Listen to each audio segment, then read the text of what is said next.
not wind 14 miles per hour. That's how White is into the right-handed box. And the lefty McDougal is ready. First one is swung at, it's chopped up the middle. There's Olivo ranging, and he throws out White.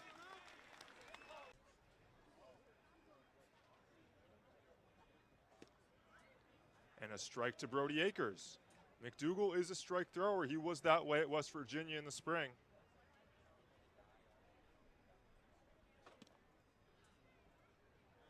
Over 19 innings, all in relief with the Mountaineers. Now it's 15 games. Had a 3.79 ERA. Not really a strikeout pitcher, but again, didn't walk anyone. 5 walks the entire spring season. Fouled back by Akers. He stays alive. That 5 walks equates to a 2.4 walks per 9 innings number, which in any level of baseball, but especially in this league, is beyond exceptional.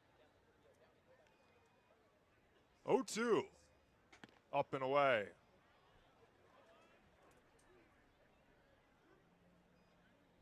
A lot of games played this summer for Akers. He's hitting .312. Has driven in 22. Punches it the other way. That will get foul.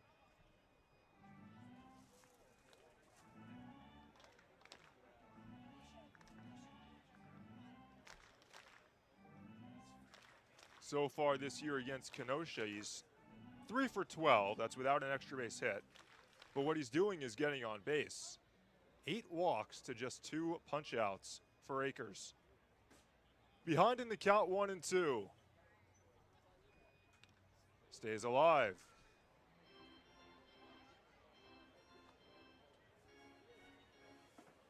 This is a Kalamazoo order that sees 6 right-handed hitters, a couple switch hitters, White, the leadoff man, as well as Gabe Springer, and the lefty, Antonio Parada. Up the middle, hard hit ball. It's into center for a base hit. Akers round first. He's going for second. The throw. He's in there with a hustle double.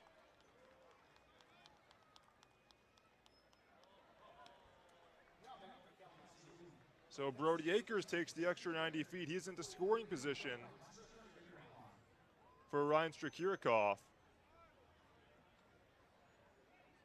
There's certain players that jump out on the screen, maybe not statistically, but due to their pure playmaking ability. And the last time Kenosha hosted Kalamazoo, it was on June 9th and June 10th, that was Ryan Strakirikoff. Quite literally saved the game. Rob Dahlberg of what would have been a 2 RBI double. Swings at the first. That's off his foot, a foul ball.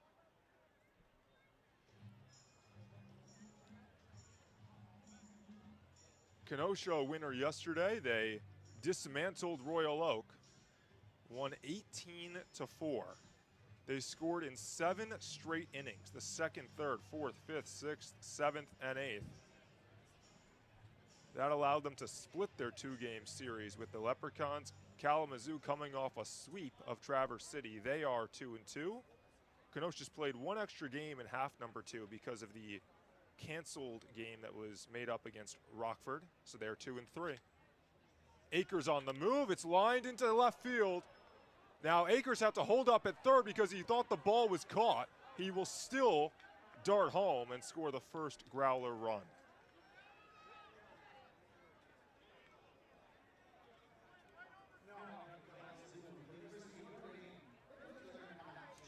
So it's an RBI single for Ryan Strakirikoff.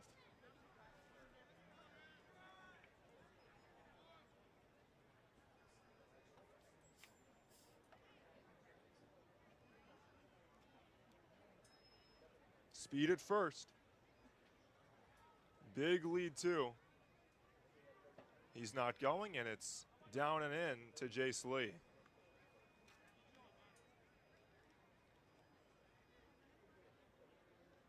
So a first inning run for Kalamazoo. They're pretty good when they score first. Lee grounds it, and it's booted by Alvarez into left field. So a free base runner for Kalamazoo. They got runners at first and second. This is a Kenosha defense that has struggled of late. One of, if not the best defensive teams in half number one. They have committed an error in now 11 straight games. The longest streak of such games in the first half was 3. So we're now at 11.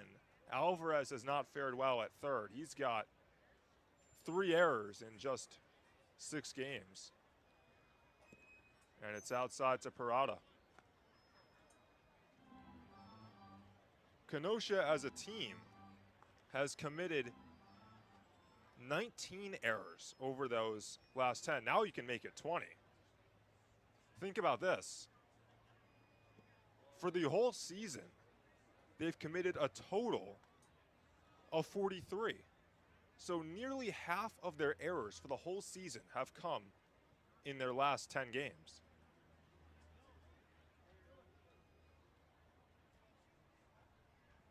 Parada takes outside, and it's 3-0.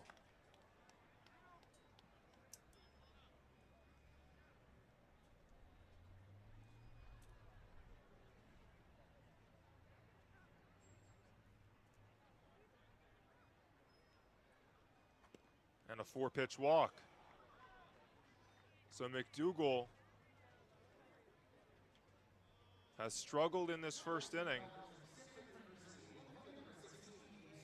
That's his first walk of the season, and it loads the bases for Gabe Springer. And Springer's not the guy you want to face here. We mentioned him in the pregame, a staple in Kalamazoo's order. This is his 3rd season. He's hit well in all 3. Takes a first pitch strike. 283 for Springer thus far. That's with 2 homers. Both of those homers have come in his last 4 games. One of them was yesterday. A Stanford Cardinal. 0-2. Already one across for Kalamazoo. Ben McDougal trying to limit the damage. A K would go a long way. 0-2. Got him swinging. It bounces away from Ryback. He's quick to it to keep Ryan Strakirikoff at third.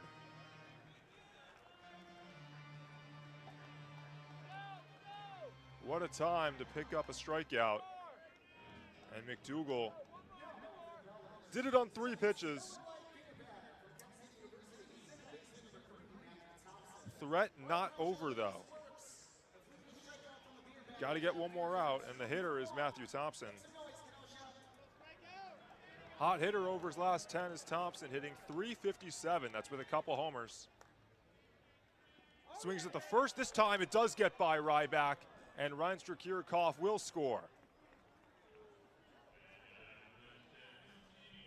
Both runners advance. It's 2-0 Growlers.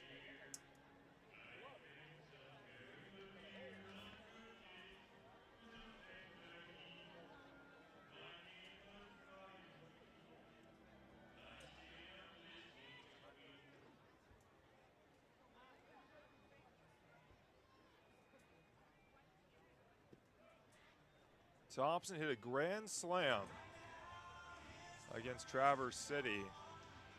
That was 2 days ago, July 3rd. For the season, 246 hitter. And is behind 1-2. Now he has struggled against Kenosha. Just 2 games, but 1 for 9 with 3 Ks.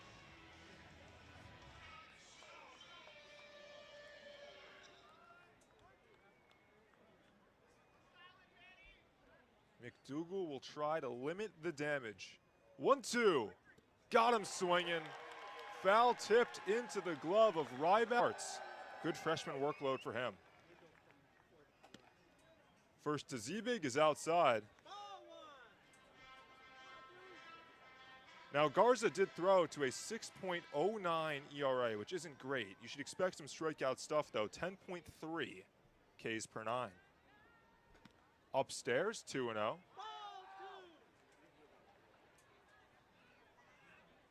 Walks a little elevated as well, 5.8 of those per 9 innings.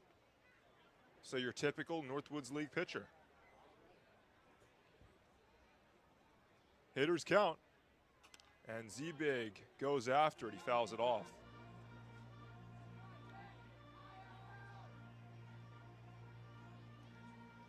The regular shortstop for the Kingfish ever since joining the team, Jack Z-Big, today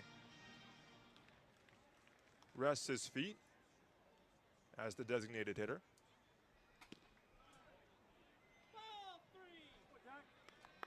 I was asking him earlier about how he likes leading off. He was honestly a little surprised when he saw that Aiden Wershing had slotted him into the leadoff spot on his first day, the first day of the second half. But he's enjoyed it. Pops it foul, it's 3-2. He said he used to do it a lot when he was back at his Division II school at Maryville, the Maryville Saints. He spent a couple years there and hit really well.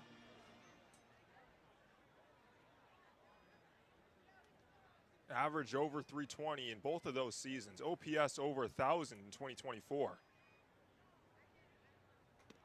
And he takes a slider for a strike. Z-Big down looking.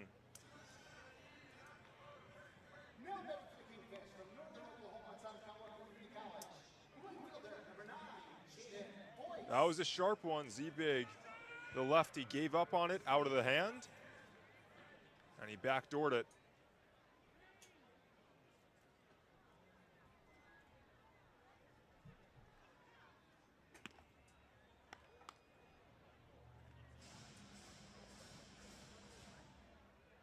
Average down to 235 for Jaden Boyce. Started off the year as hot as anyone, but has cooled down of late.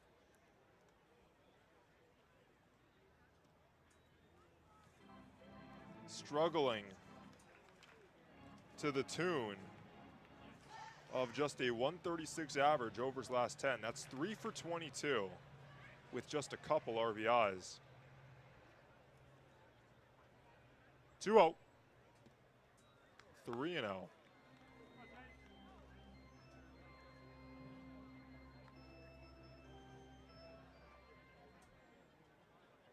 Has not had a two-hit series since June 20th when Kenosha hosted Royal Oak. There's a strike.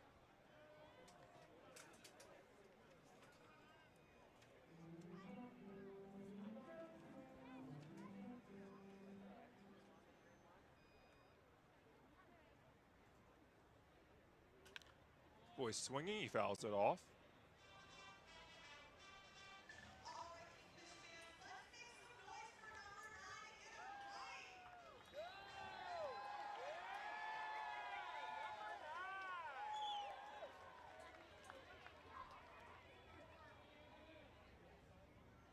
Couple shakes from Garza, struggling to get on the same page as Garner.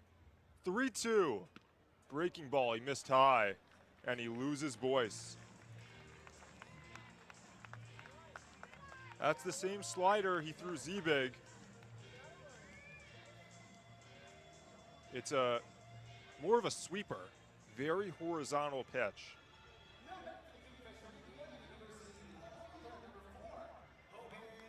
Brings up Hogan Denny. There's been nothing stopping this guy ever since he joined the team on June 17th.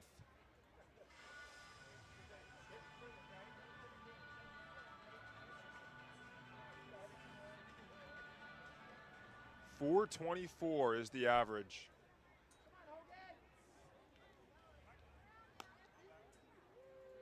They check on Boyce.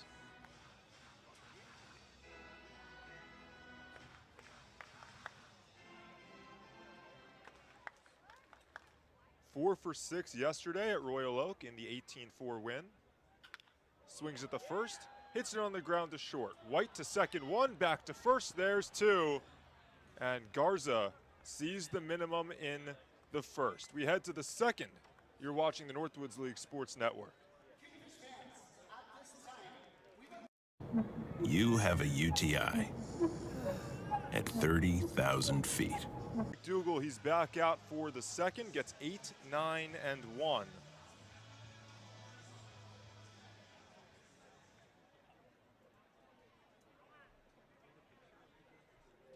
The first came across on a Micah Reinstra-Kirikov RBI single.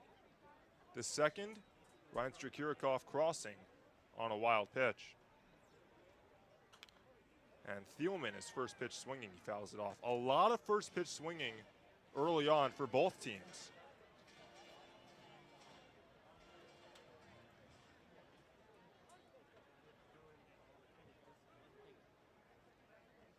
Oh, 1. Half swing, he went around, it's 0-2. So 2 in the first for Kalamazoo. And it breaks up a unfortunate trend that they had and starts to go in their favor. Fouled off the other way. When Kalamazoo last played Kenosha, they had been plus 26, their run differential, in the first inning. And they had been leading the Great Lakes East. One of the best teams in the whole league. Since that series, Kalamazoo really struggled. Their plus differential in the first inning today's game is plus 9, which means they've been outscored by 17 runs since June 10th. Cut on and missed. McDougal gets Thielman. 3 straight Ks for Ben McDougal.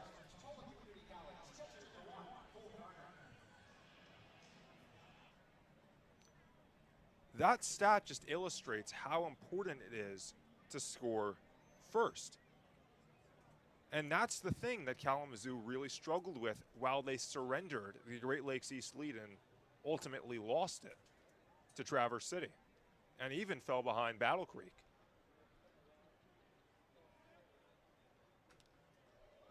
Fouled straight back by Garner. They went 10 straight games after that game against Kenosha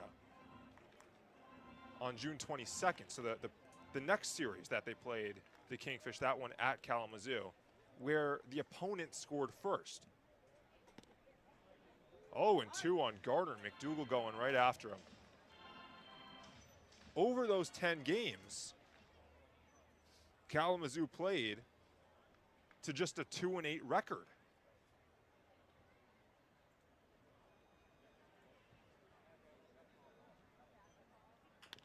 Chopper. There's Matuzak. High hop dart to first. He got him.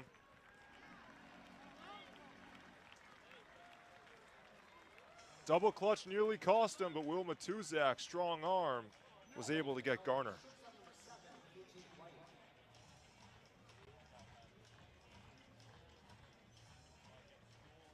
Now, since that streak of opponents scoring first ended, Kalamazoo has started to right the ship.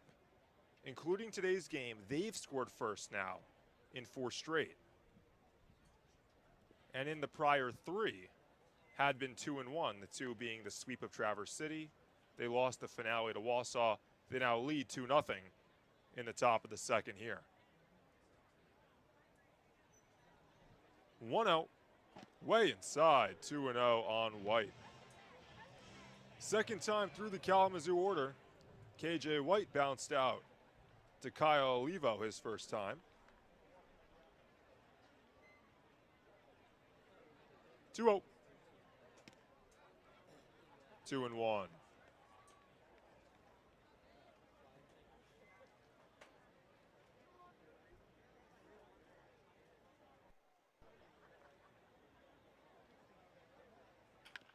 Another one Olivo's way. Easy for him. And a 1-2-3 second for Ben McDougal. Kalamazoo leads it by 2. You're watching the Northwoods League Sports Network. Try it free for 5 days. James McCoy leads off. It's 2-0 Kalamazoo.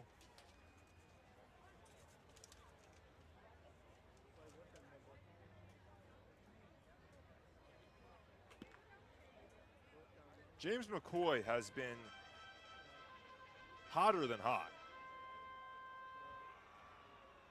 Over his last 10 games, McCoy is hitting .415, and he may add to it. Deep in the hole, Thompson to first, too late.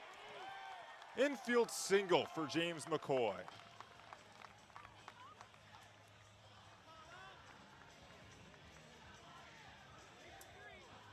Kenosha's getting the leadoff man on.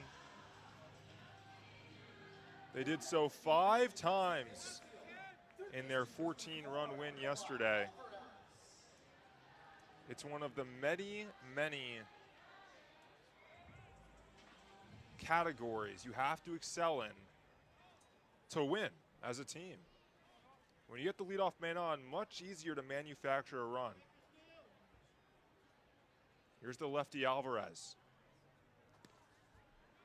He takes a first pitch strike. Now, Noah has struggled a little bit in the field, but has not struggled with the bat. So far, just 2 series, but hitting .429.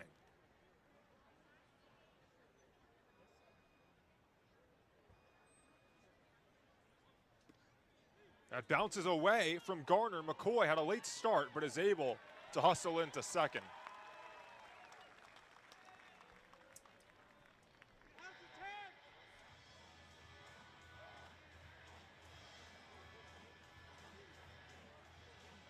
So a wild pitch advances McCoy.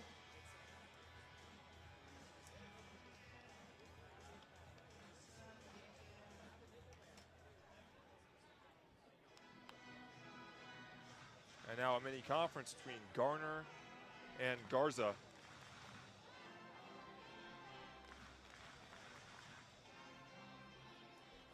There's not many places that would be more rowdy to make your Northwoods League debut than Kenosha. You think Madison and their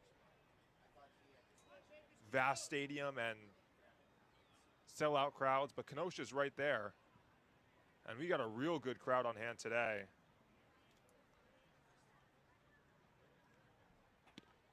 Potentially messing with Brendan Garza.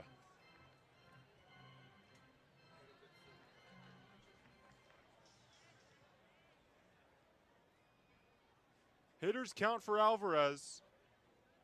He's driven in 5 over his first 4 games. Make it 3-1.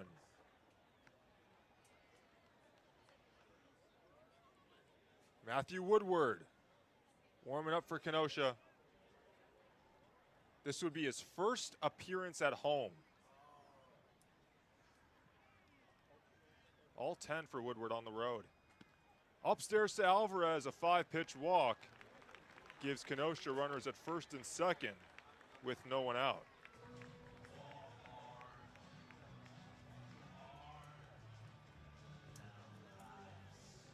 So a chance for Will Matuzak.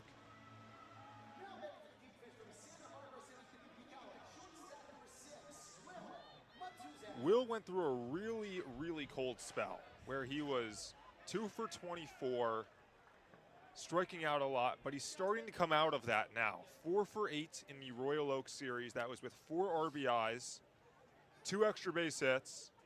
He's got 2 on for him here. Swings at the first, he pops it up. Foul ground, first base side. Thielman runs into the netting.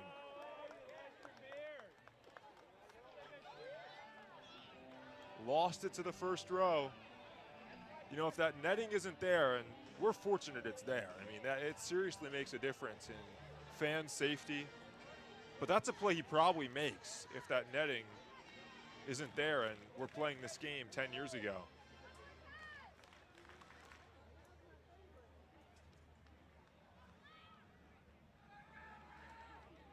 McCoy dancing off second. He's got to get back.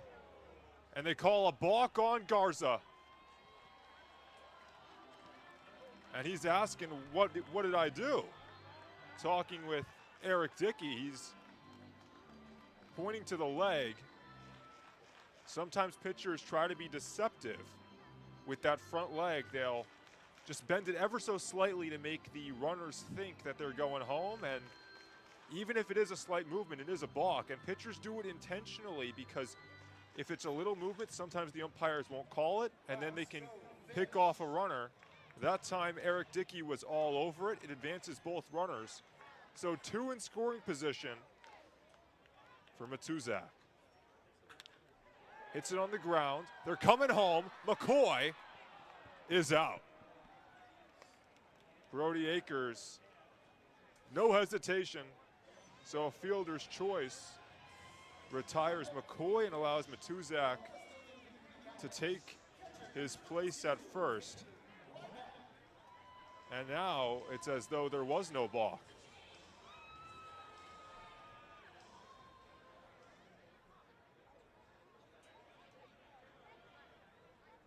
Still a couple on.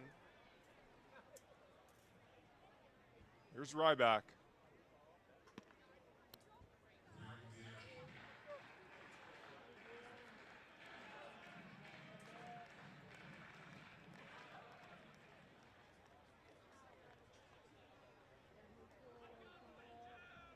Ryback has seen a lot more playing time since the first half ended. The departures of Ryan Bakes, Ivan Dahlberg, Aiden Camberg's injury. Kenosha had Kenosha had 5 catchers on the roster. Typically it's a lot when you have 3. Now, 2 is a few too many because you want to have a bullpen catcher and you got to get those guys rest, especially over the summer. But 5 is a lot of catchers. That's whittled down to 3. Dominic Kibler came in. And so Ryback is getting a lot more at-bats. Takes a strike on the inner part.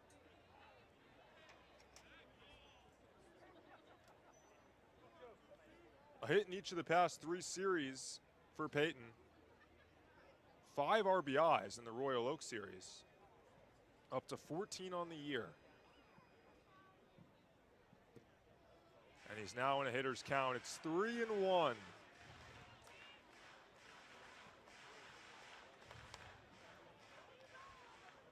The catchers have supplied the power this season. 16 of the 19 home runs for Kenosha from the catching unit. And Ryback hits it in the air, but that will drift foul and did not have home run distance. Lands in the Kenosha pen.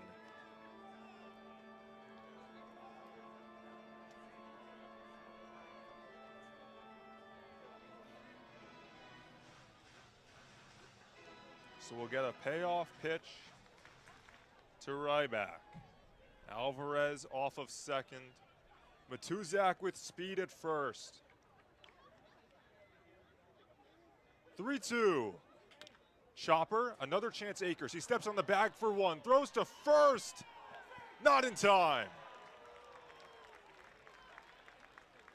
Nearly a 5-3 inning-ending double play. It would have been the second from Kalamazoo in just 2 innings. Instead, it's back-to-back fielders' choices. And Ryback is able to reach as Alvarez is out on the force.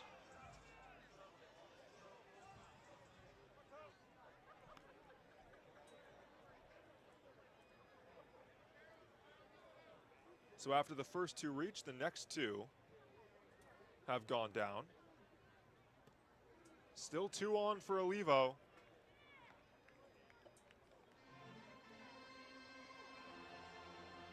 .171 is the average for Kyle. He's playing second base today. We've seen him at third, short, and second too.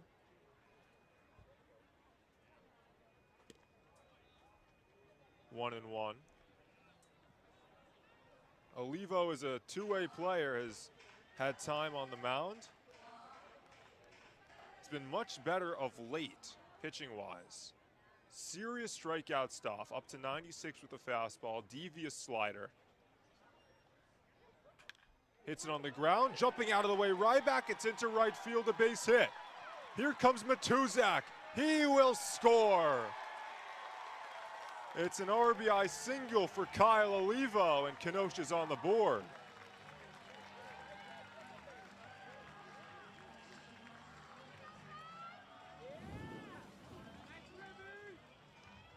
Going with the pitch. It's what Kenosha's done so well of late. And with the speed of Matuzak and 2 outs, there was no chance to get him.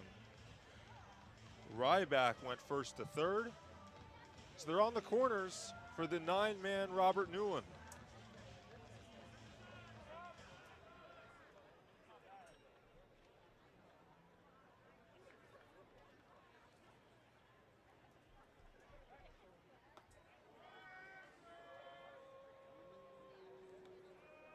Situation for the young arm, Brendan Garza.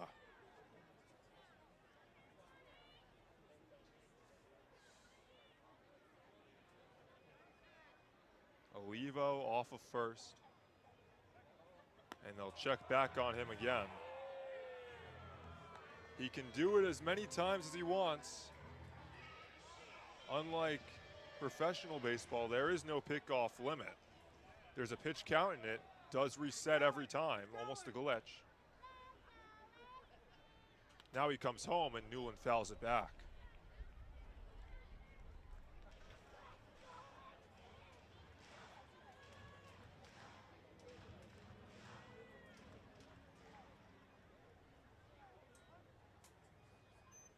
Chance for Kenosha to tie the game or even maybe take the lead. That breaking ball is so sharp, it's 0-2.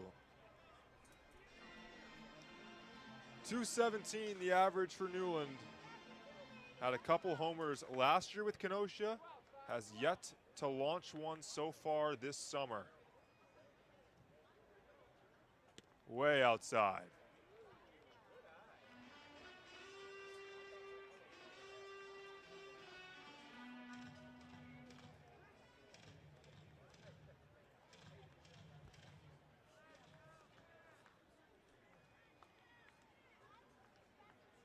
Elevating the pitch count of Garza. There goes Olivo, and Newland hammers it into the right center gap. That's down. It will roll all the way to the wall. Here comes Olivo. He scores. Newland is in at third with a headfirst dive. It's a 2 RBI triple for Robert Newland, and Kenosha has taken the lead. It's 3-2.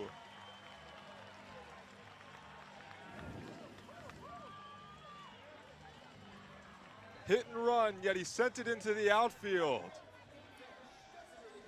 Olivo scored with ease, and Newland with speed was able to make it all the way to third.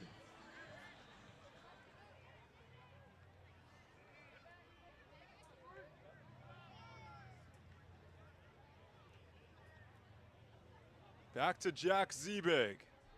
He swings at the first. Puts it in the air, left field. It maximized their abilities. Situation for Woodward. And the first is a slider way outside to Jace Lee. Always want to have a shutdown inning after scoring runs. Kenosha put up 3 in the home half of the second to take the lead. And now it's up to Woodward to find the 0. 1-0. 2-0, and nothing has been very close.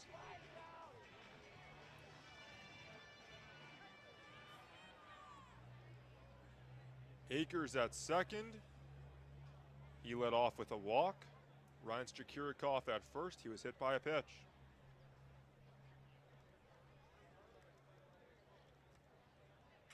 Line drive, right field, base hit for Lee. They go station to station, and the bases are loaded.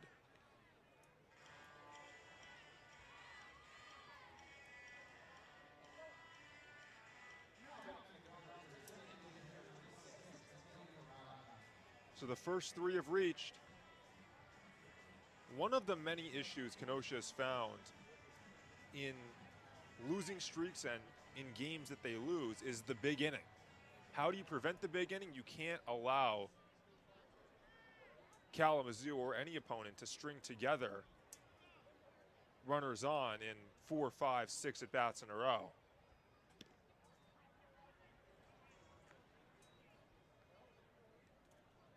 We looked at it, how often the team with the highest scoring inning wins. It started with Kalamazoo putting up 2 in the first. Kenosha bested them 3 in the second. And when Kenosha has the highest scoring inning, they're 13 and 4. It's the same for most teams. Kalamazoo 16 and 4. One inning will oftentimes win you the game. 2-0 the count on Parada. The bases are loaded. And that's behind him. Ryback is able to field it off the brick. So no one could advance, but it's 3-0 now on Parada, and you got to imagine the runners were a bit cautious considering why make an out on the base paths when Woodward may just walk in a run.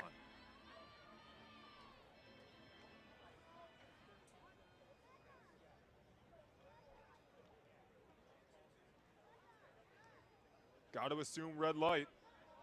It is, and it's outside. So an RBI walk for Antonio Parada ties the game at 3.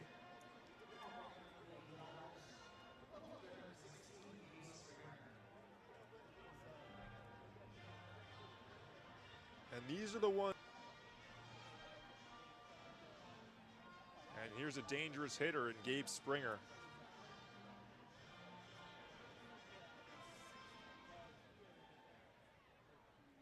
He punched out his first time. That was against Ben McDougal. But hot overs last 10. 8 for 25. Takes the first inside.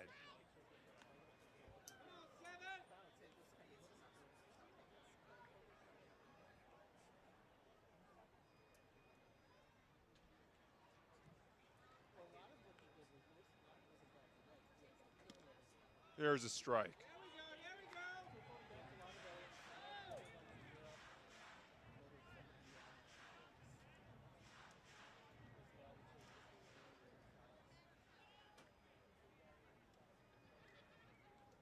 Bases juiced. Check swing, no swing, 2-1 on Springer. Limited action with Stanford in the spring. Just 6 games, went 1 for 4. But a lot of action. 3 straight summers in the Northwoods League. Consistent hitter. Half swing this time. He did not go around.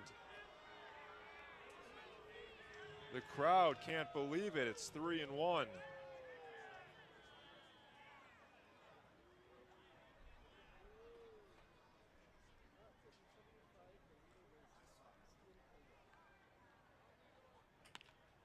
Little knuckler, and it's over Matuzak into center.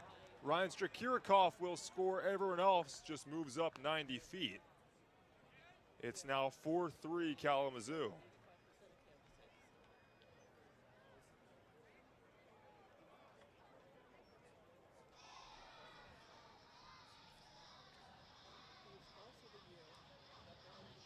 Five straight have reached for the Growlers.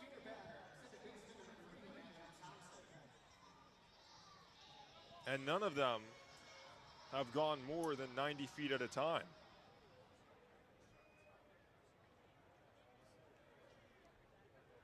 Thompson squares to bunt. He takes a strike.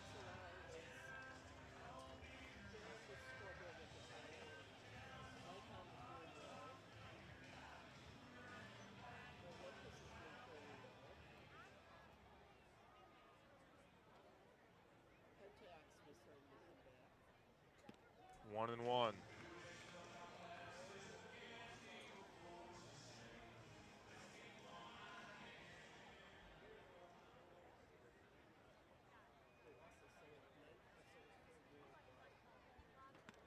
One and two. Woodward ahead of Thompson.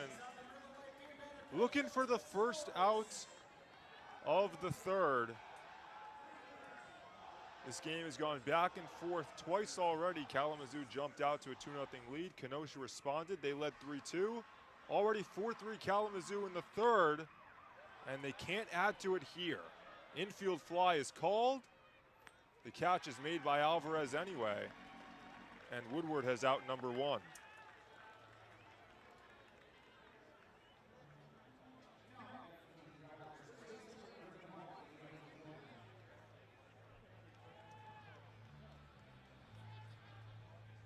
So here comes Aiden Wershing. After Woodward retires the first batter of the third, they will make a change on the mound. Tough day for Woodward, and here comes Jackson Easterlin.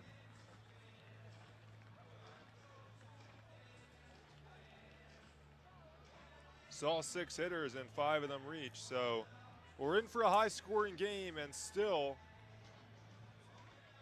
a big spot for Easterlin to work his way out of. The bases are loaded for Kalamazoo.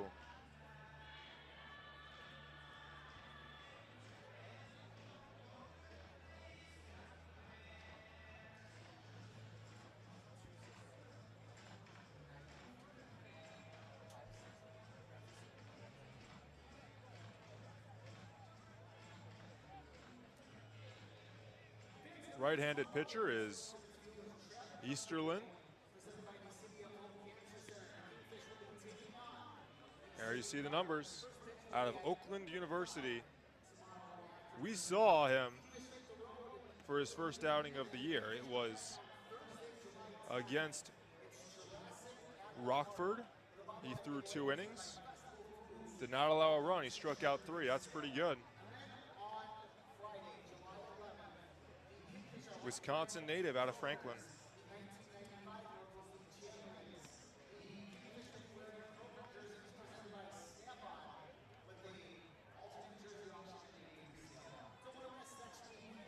Three-year Kingfish. Was here in 2023, here in 2024. You got to look at the Kingfish dugout. Trying to find answers on the mound. Tonight marks another start where the starter has failed to go 6 innings. It's only happened 5 times all season.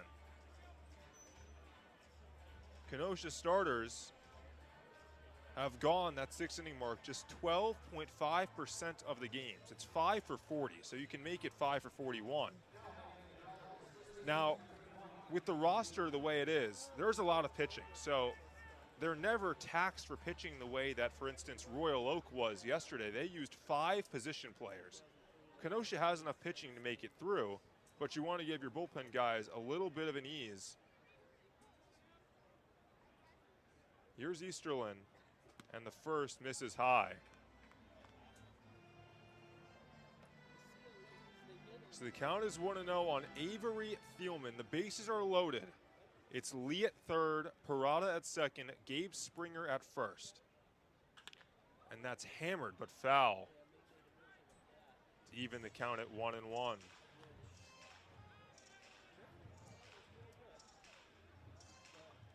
It was an RBI walk from Parada and an RBI single from Springer that gave Kalamazoo the lead. Easterlin looking for some big outs. And a breaking ball misses inside. Thielman struck out his first time. That was in the second against Ben McDougal. Kenosha's already on their 3rd arm of the game. 2-2.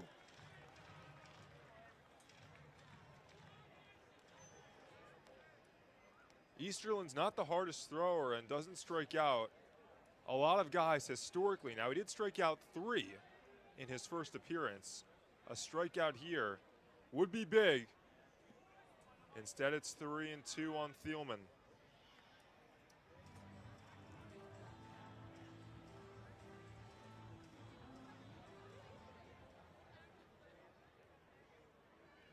Nowhere to put him.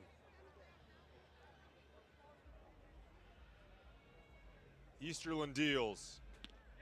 A called strike 3. He punches out Thielman for out number 2.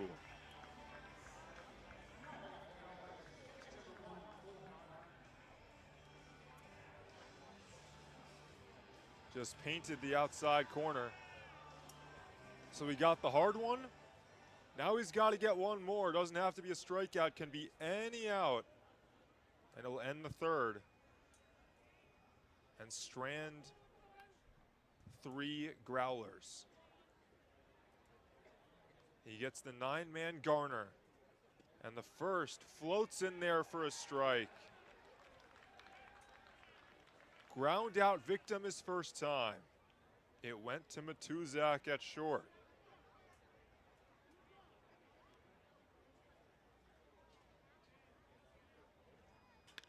Lines it the other way. That will dunk down in fair territory and bounce into the corner. Might clear the bases. Boyce will fire it in. Here comes Springer. He will score as Garner's out trying to extend it into a triple. It's a bases clearing double though, and Kalamazoo started off the year so hot. It's got to feel good for him. Was struggling a little bit recently and now is able to get his first over the wall and left. I think the long ball definitely gets you back in the game.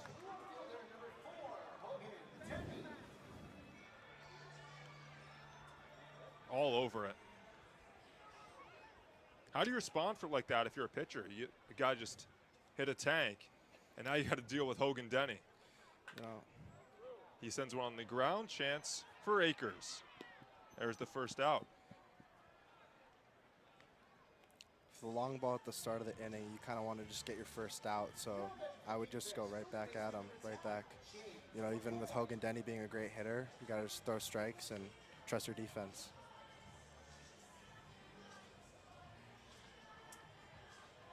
So Kenosha's now scored in back-to-back innings. High-scoring game. We've had a lot of them on the road, not as many high-scoring at home.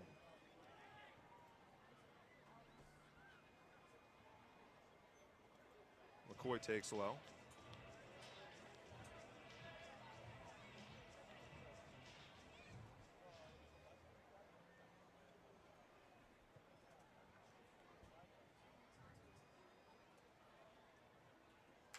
Line drive, that's into left center. James McCoy stays red hot. He's got a 12-game hitting streak, and he's into second with a 1-out double.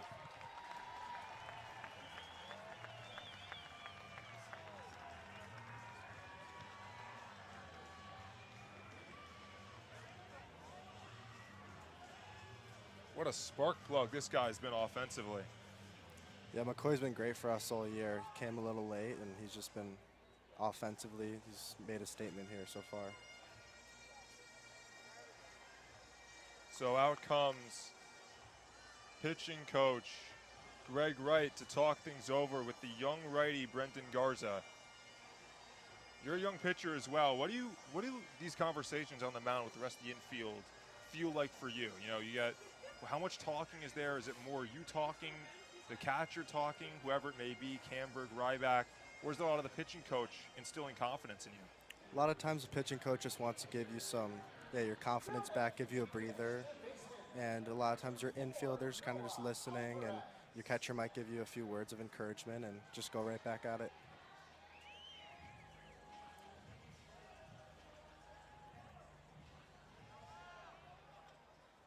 Kalamazoo has struggled against left-handed hitters. The switch hitting McCoy doubled. Got to deal with another lefty. It's Alvarez.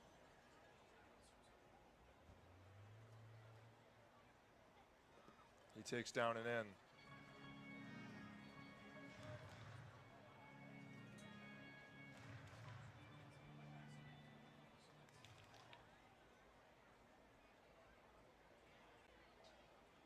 What do you pick up on with Garza's mechanics and what he's doing on the mound?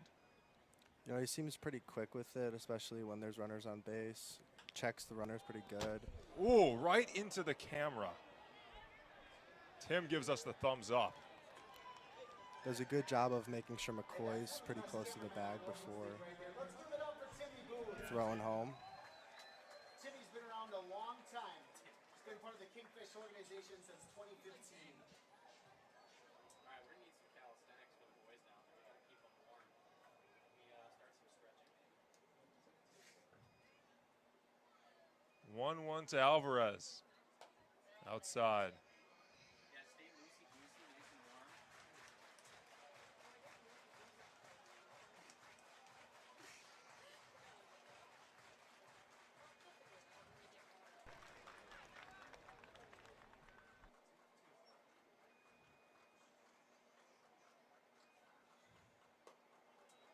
Doesn't get the call, and it's 3-1.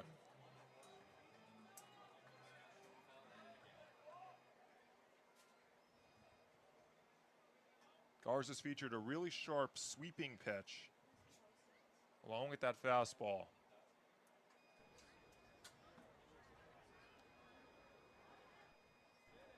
3-1 coming. There's a strike. So what you do really well on the mound is you're, told me, rotational guy, really ride that fastball, and then you mix in the breaking ball as well. Similar arsenal to Garza. How do you get that kind of velocity and punch on your pitch as a smaller guy? Yeah, just really making sure that, your mechanics and every part of your body is really working towards, the end goal, which is throwing the pitch with efficiency towards the catcher. And, I think being rotational as I am, that's really just helped me because some of the bigger guys are able to get away with more, leaks in their delivery that when you're a little smaller you can if you want to obtain that high velo. And that's really been helping me out. So Alvarez worked a walk. He's aboard. And here's Matuzak. He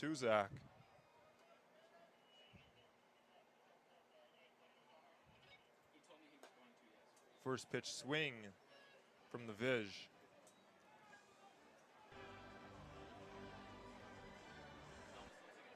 Heating up, 4 for 8 at Royal Oak. He's got a couple runners on.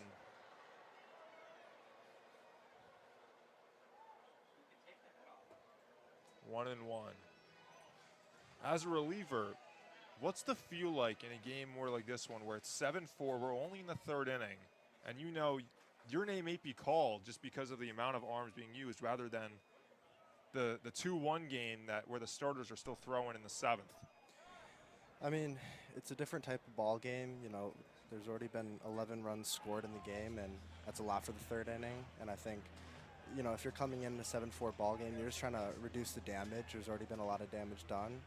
And, it would be the same way with a 2-1 game because you're trying to make sure, your team gets the win. But it's definitely just a little bit of a different mindset when you're up on the mound. What about just in the bullpen waiting? You have a little more. Is there a little more urgency in thinking that I might pitch today?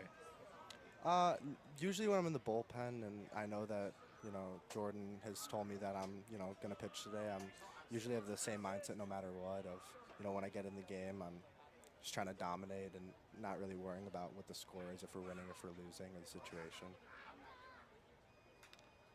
Fouled back by Matuzak, count 1-2.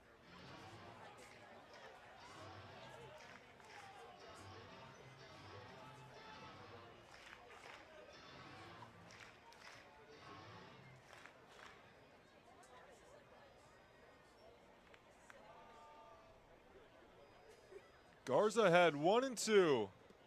Downstairs to Matuzak.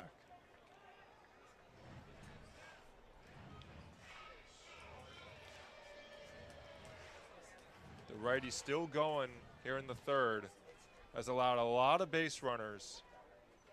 But his team leads at 7-4.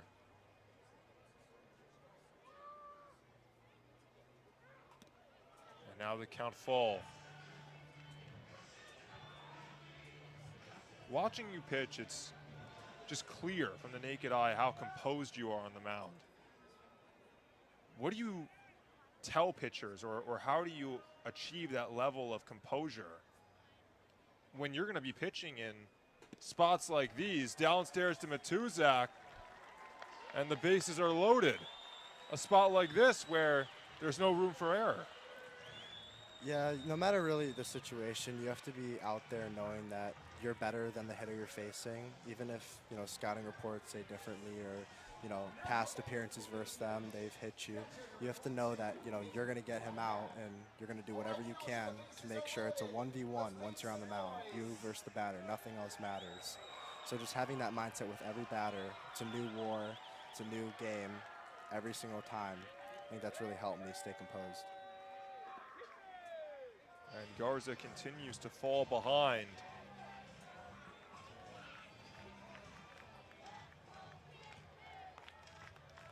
A lot of pacing on the mound. Continues to walk behind. Using a lot of pitch clock. Set with 6. The 1-0 is outside.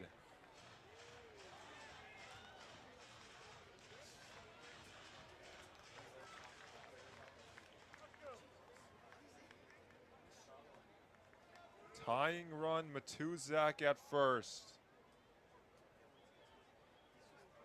They're loaded for Ryback. It's 2-1.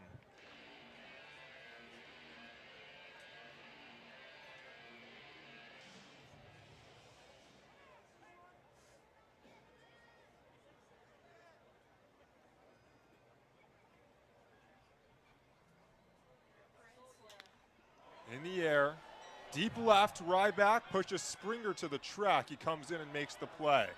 Plenty deep enough to bring home McCoy. Another crosses for Kenosha. It's 7-5.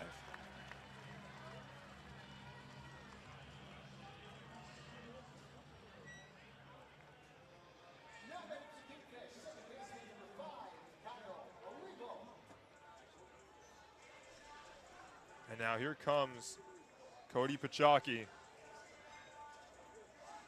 What started as a promising outing for Brendan Garza in his Northwoods League debut will end with 5 across in just 2 2/3. Kalamazoo goes to the bullpen.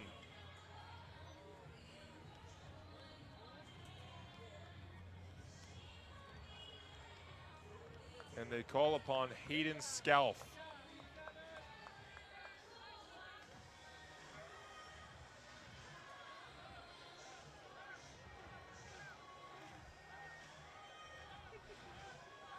Kenosha still threatening, couple on. Kalamazoo put up 5 in the top of the 3rd. Kenosha with 5 total between the 2nd and 3rd.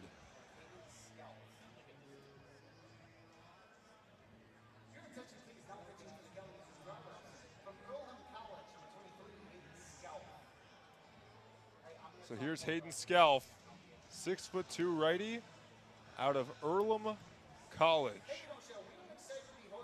Want to take a guess at what conference that is? I'm not sure. It's the Heartland Conference. Is it? Okay. Division III Heartland Conference. 10-team league. Rose Holman Institute of Technology is in that conference as well.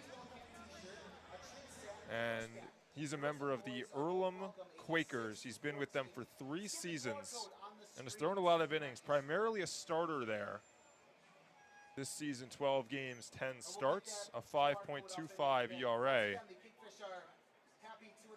and a real good strike thrower. And that's what they would need in a spot like this, trying to eat some innings. Just 15 walks for the year. That's 2.3 walks per 9.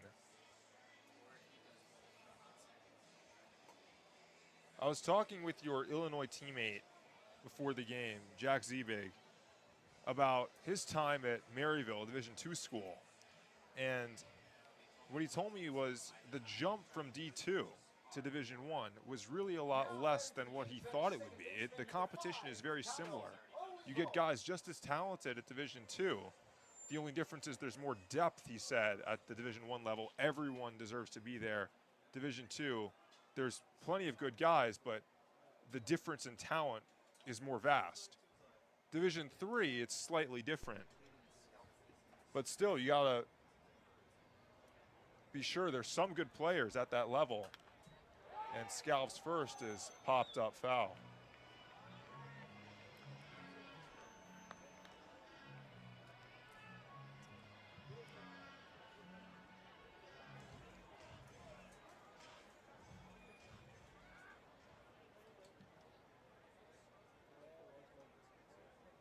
Levo drove one home in the second. RBI single to right. Swing and a miss. It's 0-2.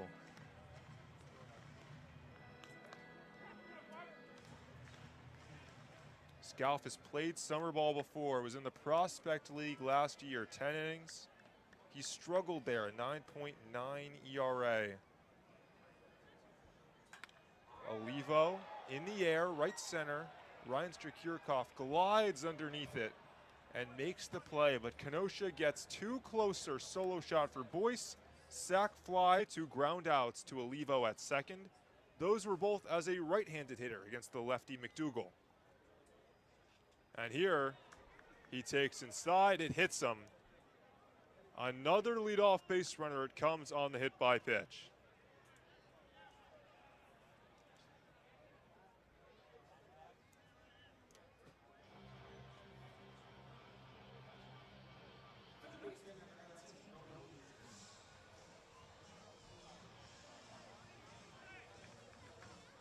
Eight came to the plate in the third for Kalamazoo.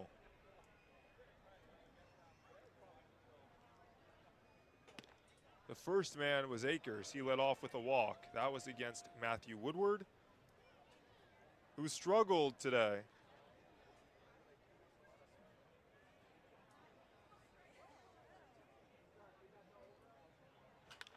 On the ground, chance for 2. Matuzak, Olivo, McCoy, there's 2. 6-4-3 erases the leadoff hit by pitch.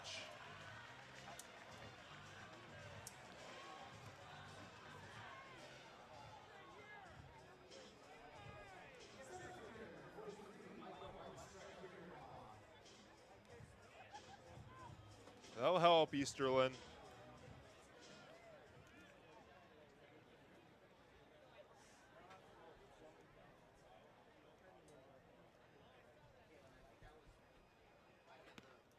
One and 0 on Ryan Strikurkov.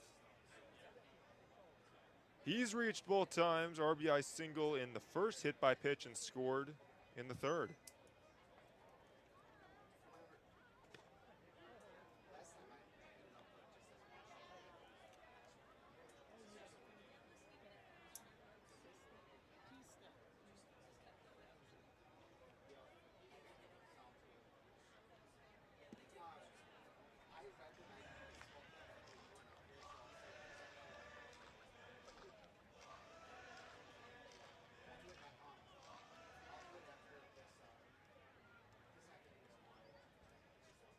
Two-one. Chopper slowly and foul down the third base line.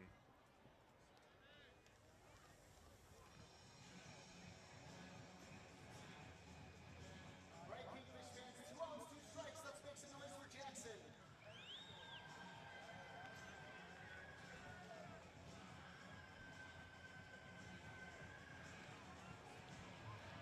Easterlin trying to work a scoreless fourth and see the minimum. McDougal had a 1-2-3 second.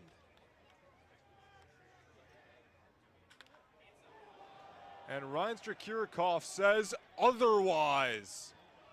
A blast that Denny did not even turn around for. Solo shot puts Kalamazoo up 8-5.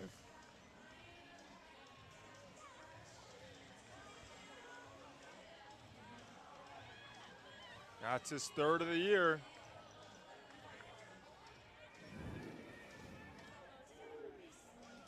The ball is starting to fly. Nice, warm, humid day.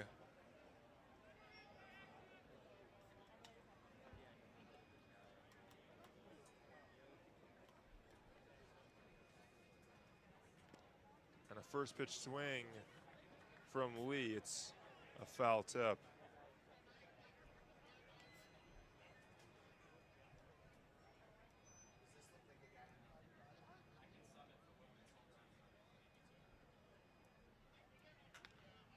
That's in the air. Newland has to charge in, going back Matuzak, and that dunks in.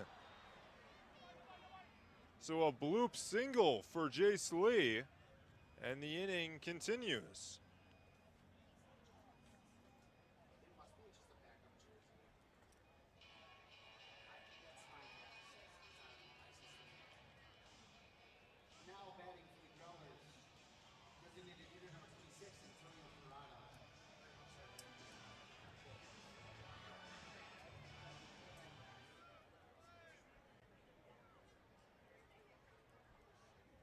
Inside that hit Parada. So after a double play, erased White, the next 3 have reached against Easterland. So 4 of the 5 this inning have gotten aboard.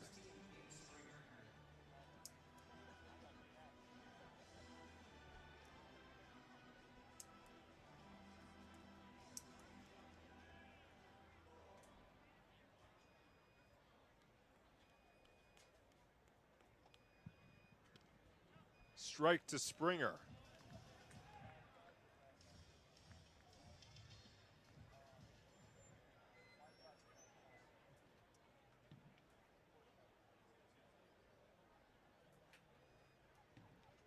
Inside nearly hit him. The count even at 1-1.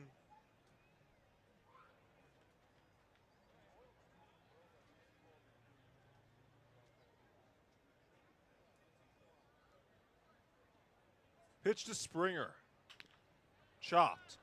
Over to McCoy. He steps on the bag, and that will do it. One more for Kalamazoo on the solo shot from Ryan.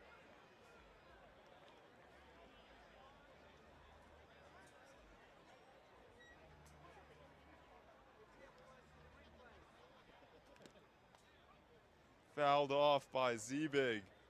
Newland was oh so close to his first of the season. Instead, it's another one in the highlight reel for Ryan Strakirikoff.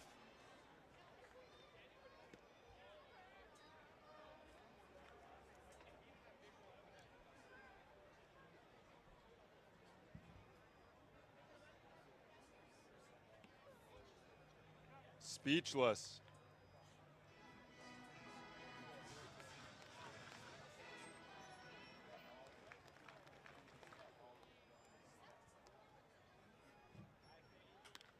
Other way and out of play for Zebig.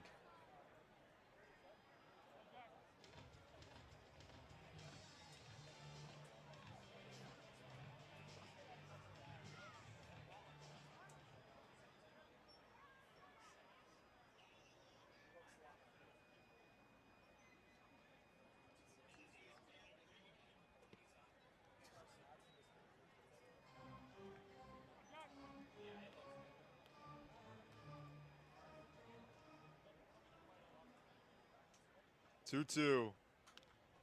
Stays 2-2.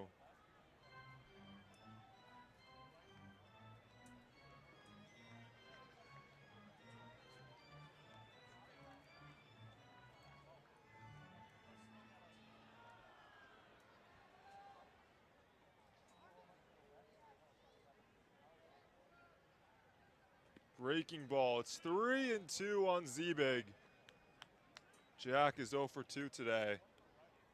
Hey, he was just in the booth. It's Luke Weber.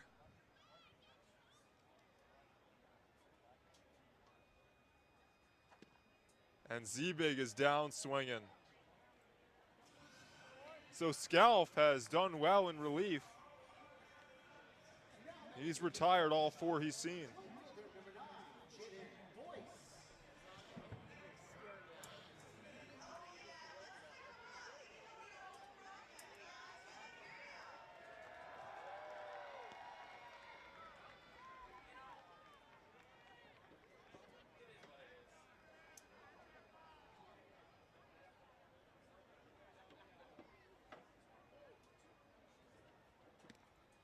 Two and 0. Oh, 1-1 on Jaden Boyce.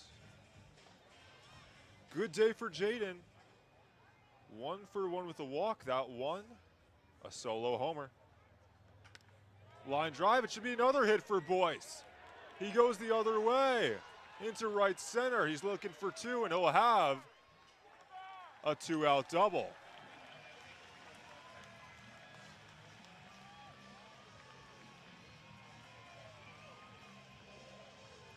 It would serve Kenosha so well if Jaden Boyce could get the bat going again and be who he was the first 2-3 weeks of the season. He's at second. This game by no means over. It's 8-5 Kalamazoo in the 4th. A lot of game to go and a lot of game already played. 13 runs across. as Denny takes his hacks.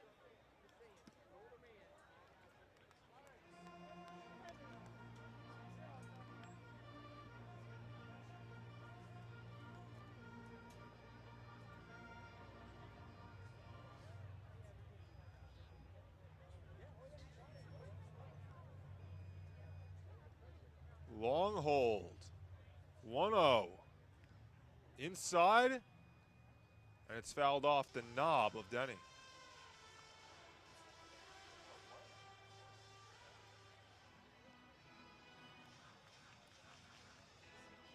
So robbed of a ball instead of 1-1 count. You got to look at Boyce at second.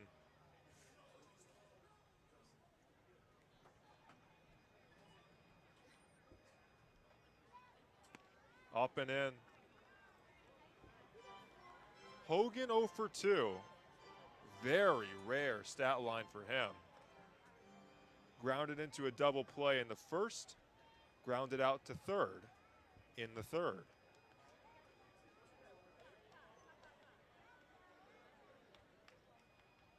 Two 1.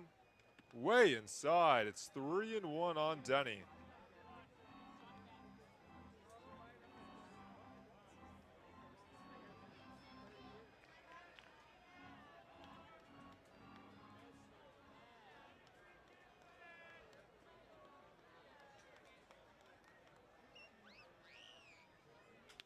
Line drive other way and foul. So we'll get a payoff pitch to Denny. When you think about the highest scoring outputs at this park this season, you think about the 14-2 Kenosha win on Father's Day. You think about the 12-7 Traverse City win. That's a total of 19 runs scored. 3-2. Ground ball fair down the third baseline. It will score Boyce easily. Denny is into second with an extra base hit. Kenosha scored in 3 straight innings. It's back to a 2-run lead. 8-6.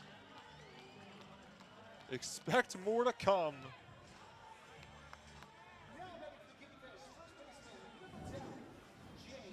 So after the first 2 were retired, back-to-back doubles plates Kenosha's 6th run. This one just past the dive of Akers at third, and then once it was in the corner, easily extra bases. Well, now it's the hottest Kingfish, James McCoy. Denny's on the move. He's going for third. He's in there. Stolen base for Hogan Denny. He's up to 12 on the season. And this is a guy who's listed as a catcher. Not a lot of speed, you would think. Hogan Denny is proving that's not the case. Dangerous play to try to steal third with 2 outs. You gotta be sure. Hogan was sure. And now the count 1-1 on McCoy. Can't make the final out of an inning on the base paths. He gets 90 feet closer. Straight back from McCoy. James 2 for 2 today. Singled in the second, doubled and scored in the third.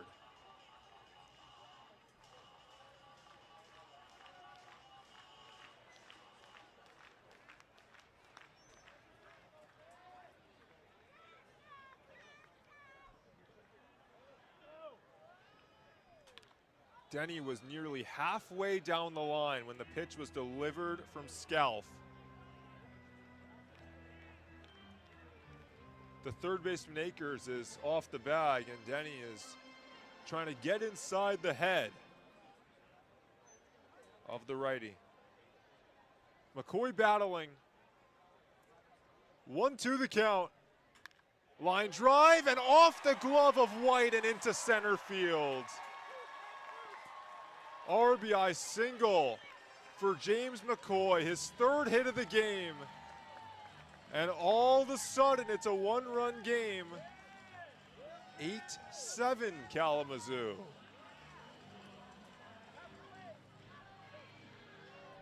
Three straight hits for Kenosha. It all started so innocently. Back-to-back outs. The first, the robbery from Reinstra Kirikoff in center. It feels like ages ago.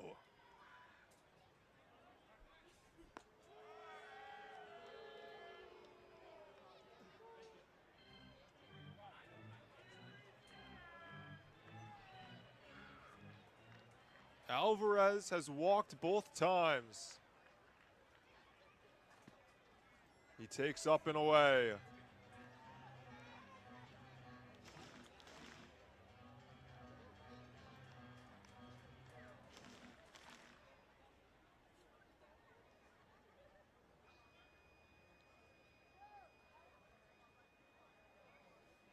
One zero. Ooh, strike on the inside corner.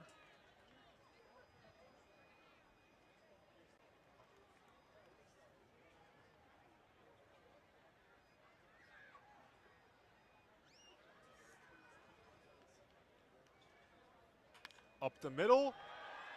Chance, and it's booted by Thompson.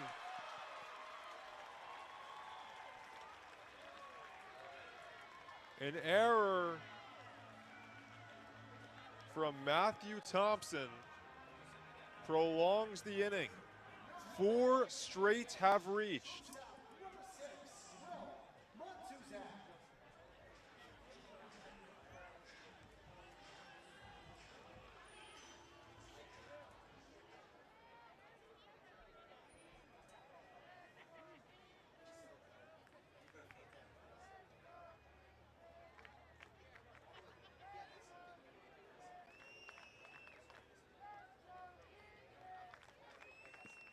Downstairs to Matuzak.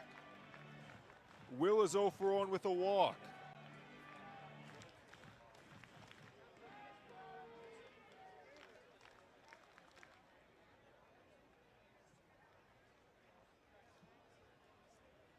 Tying run at second, go ahead at first. 1-1.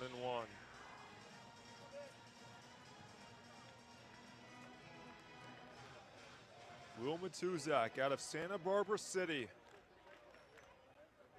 Teammates with Aiden Camberg, who left the Kingfish yesterday. And now Matuzak behind 1-2.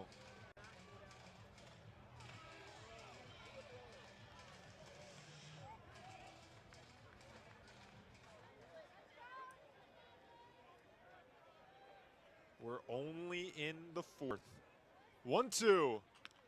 Poked foul by Matuzak.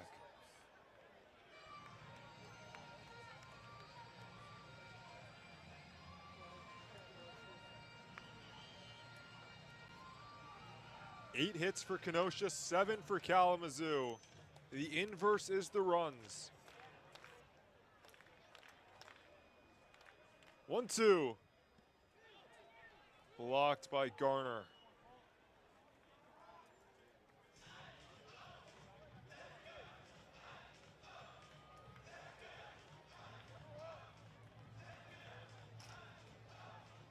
Let's make some noise, Kingfish fans.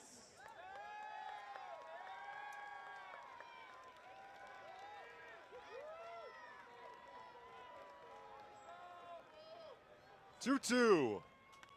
Popped up. And Matuzak will see one more.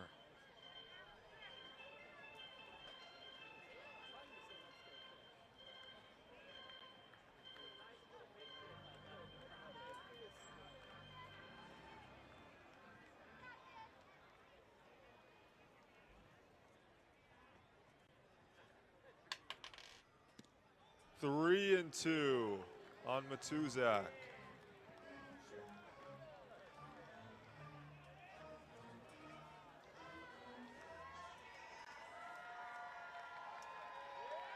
So with 2 outs, the runners are released. McCoy and Alvarez on the pitch. And Matuzak ropes it into left. It's caught, a shoestring catch by Gabe Springer. Oh, dude.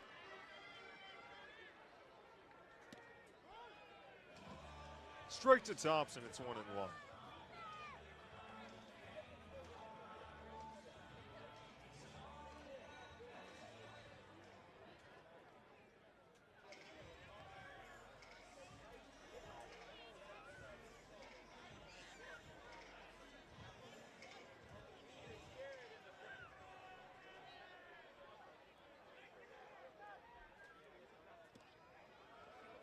Three and one on Thompson. Kalamazoo has gotten the leadoff man aboard in each of the past 2 innings. They scored first, 2 in the first inning, 5 in the third, 1 more in the fourth. Kenosha scored in each of the past 3. And a leadoff walk to Thompson.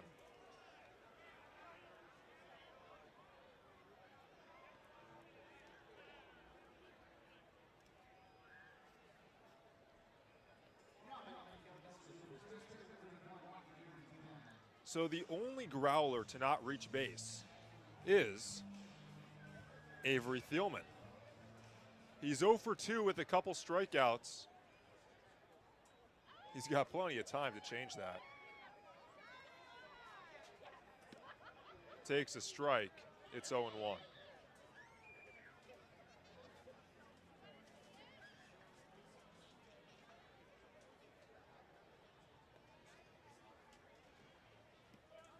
One and one on Thielman.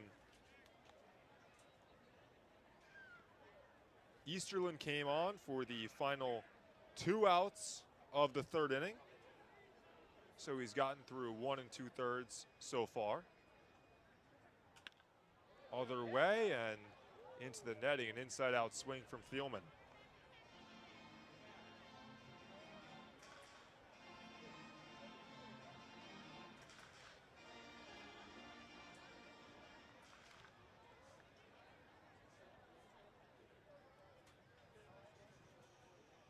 Bounced all the way to the backstop. Ryback tried to barehand it and throw. He couldn't do so.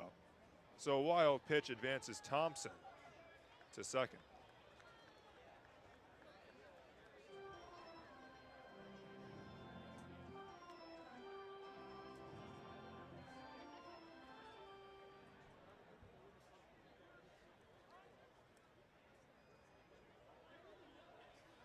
There have only been 2 half innings without scoring. Pick back to second.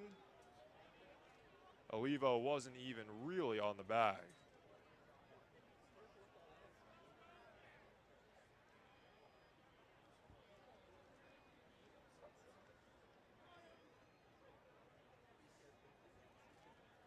Two-two. 3-2. Easterlin will throw that very slow looping pitch. It's a change of speed delivery for him. But if it's a ball out of the hand, it's very easy for hitters to take. 3-2. Upstairs. And back-to-back walks to start the 5th.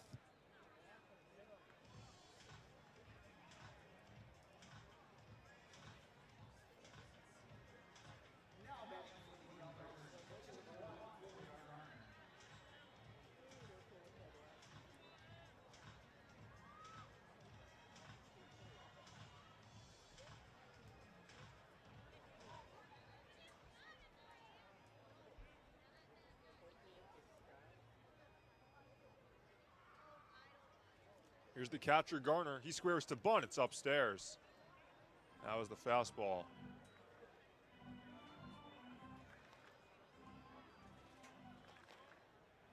So now the middle infielders will shift, expecting Garner to hit the ball the other way. Matuzak covers, and he does bunt.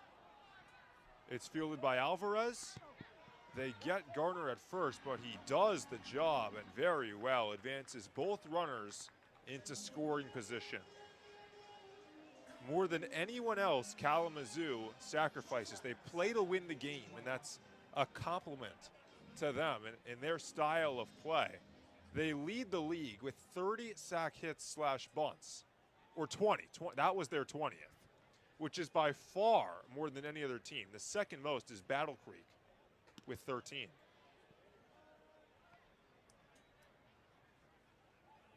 That's why this team is typically one of the most successful in the league, and they were that way for the majority of the first half before tapering off. Ground ball fielded by Matuzak. He's coming to the plate. The throw is wide, and it allows Thompson to score. Fielder's choice. And Kalamazoo has scored in 4 of the 5 innings today.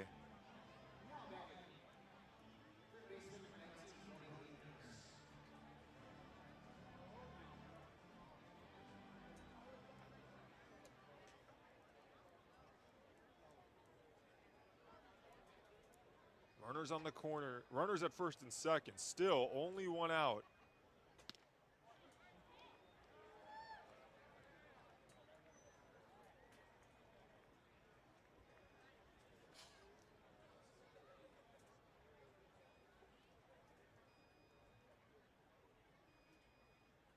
Up the middle, gloved by Easterlin. He goes to second for 1. Back to first. It's low, it's picked by McCoy, but Akers beat it out.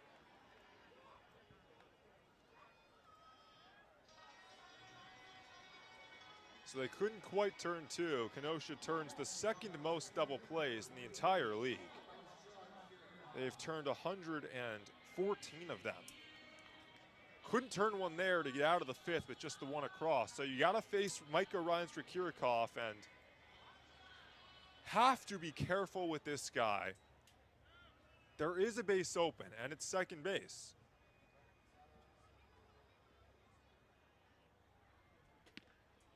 Inside to Reinstra-Kirikoff. Now, the saying in baseball sometimes is, it doesn't matter which base is open. If there's a base open, you can work around someone. 1-1 on Reinstra-Kirikoff. Now, I'm not sure if they consider Micah such a threat that that would be the issue. It would be an intentional pass to load the bases and face Jace Lee. Chopper, deep in the hole. Alvarez, he goes the short way, and they force out Akers.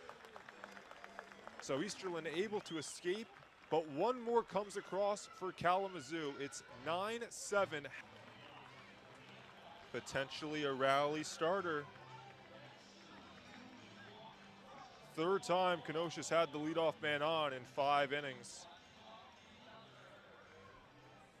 It's been the same for Kalamazoo. They've done it 3 times as well. It's resulted in a total of 16 runs scoring.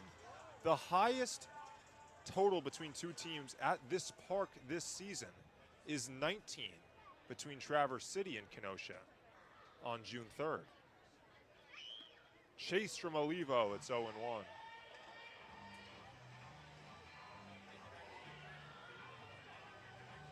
That game was a 12-7 win for the Pittsbitters.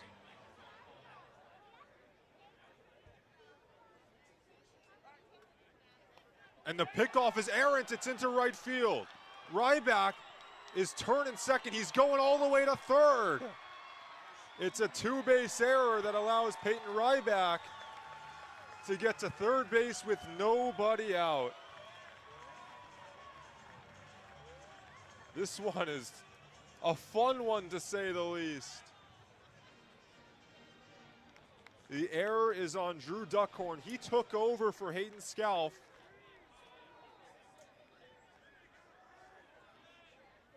Infield comes in for Kalamazoo. It's 0-2.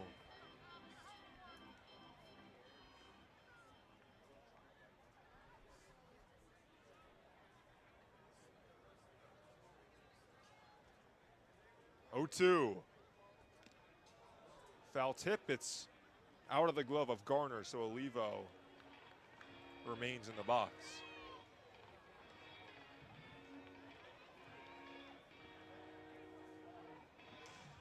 Scalf went an inning and 2/3. He allowed 3 hits. Check swing, did he go? Yes, he did, says Max Steiner.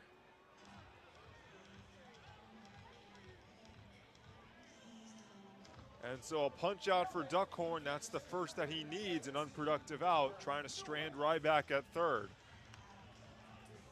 Flips it to Robert Newland. He was robbed by Micah Reinstrick-Urikoff his last time. That was the one where he dove over the wall in center. Infield remains in, and it's a first pitch strike.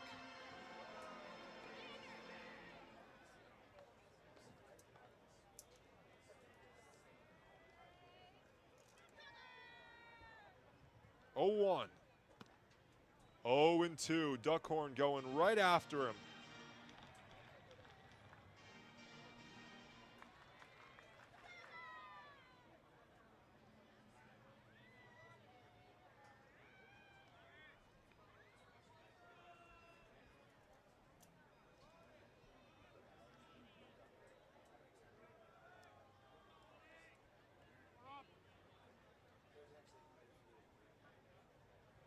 The Charleston Southern Buccaneer breaks the bat of Newland. It's a foul ball. You could hear that one shatter.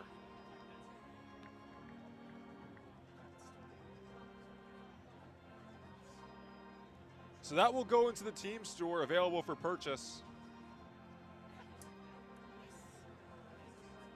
Someone will wind up with a Robert Newland game-used bat.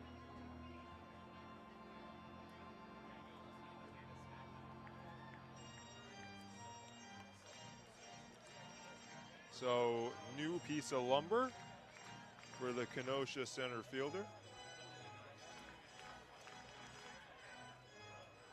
Behind in the count, 0-2. Trying to lift the ball and bring home Ryback. It's inside.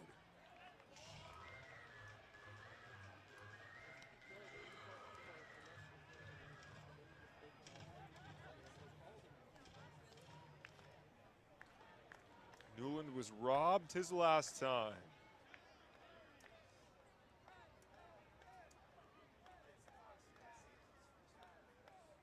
One, two. Goes after it, pokes it foul.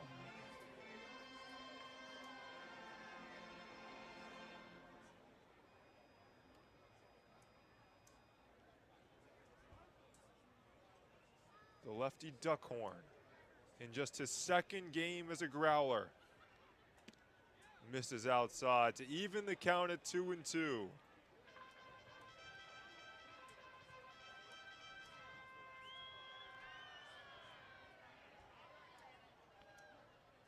Not a lot of work for Duckhorn, just an inning in the spring with Charleston Southern.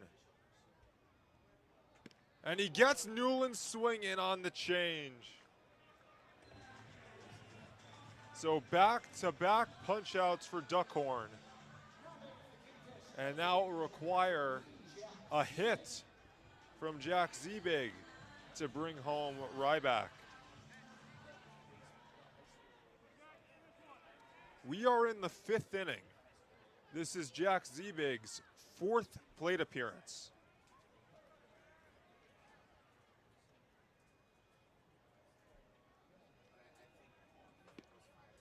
Takes a strike.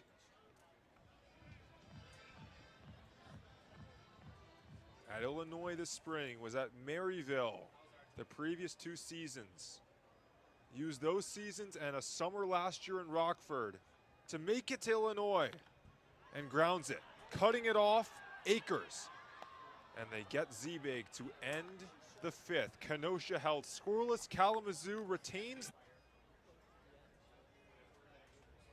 3-2, way inside. That hit him. So 2 walks and 2 hit by pitches for Antonio Parada. He's reached all 4 times.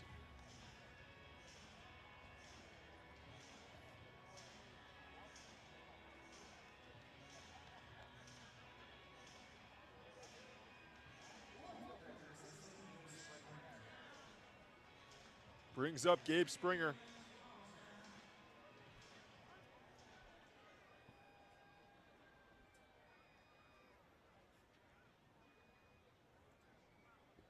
Way inside, that hits Springer. So back-to-back hit by pitches on back-to-back pitches. And now Kalamazoo with runners on first and second. DeCosta has struggled at times with his command. It appears that that may be the problem yet again.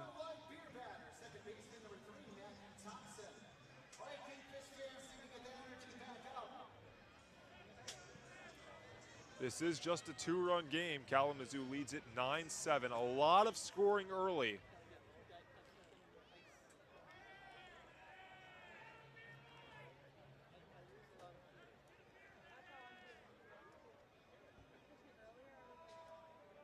He squares to bunt. He takes a ball.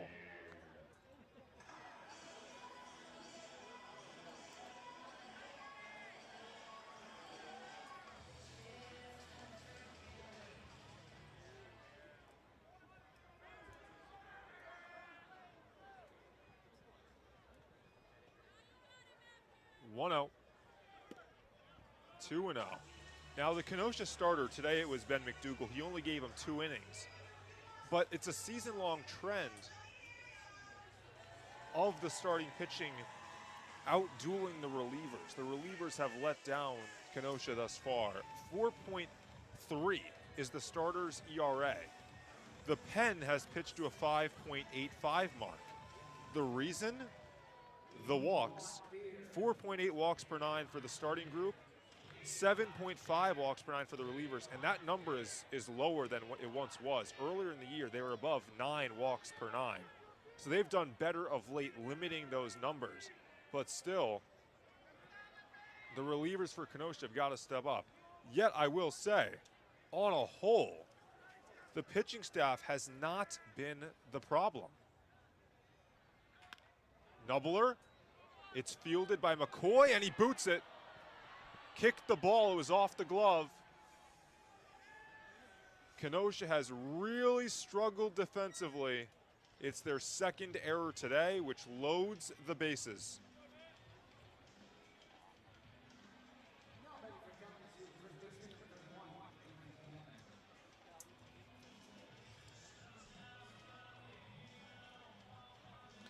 So yet another spot where a Kenosha arm has to navigate and avoid further trouble.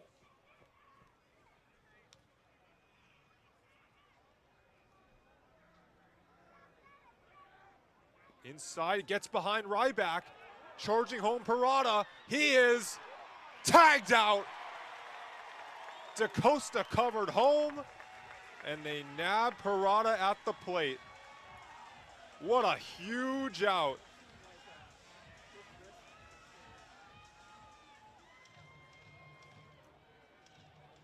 Gotta give credit to DeCosta. Some pitchers frustrated by the wild pitch don't cover. DeCosta was there. It saves him an earned run. Now he's got 2 down. Has just got to get Thielman. Behind 2-0. What an energy boost it could be for a pitcher. You feel like the inning is unraveling, and then all of a sudden, you can avoid it. You only need 1 out. First base is open. And Thielman has yet to record a hit. He's 0 for 2 with a couple Ks. Way inside, that almost hit Thielman. And now it's 3-0.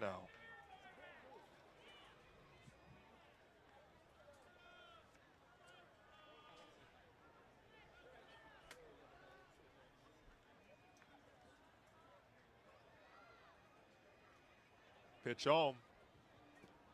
Down and in. 4-pitch walk to Thielman. Loads the bases.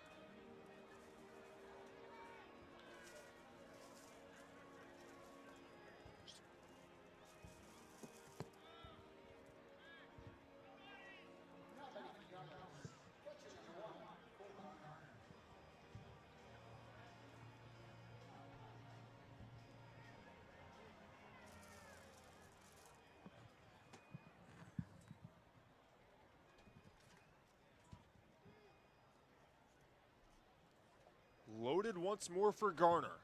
Swings at the first, and he swings right through it.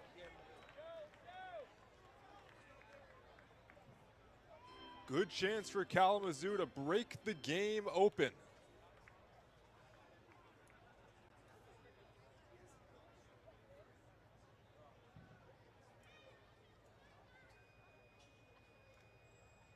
Wait, it gets behind. That hit Garner. So the third hit by pitch of the inning from DaCosta forces home a run. It's now double digits for Kalamazoo, and they lead it 10-7.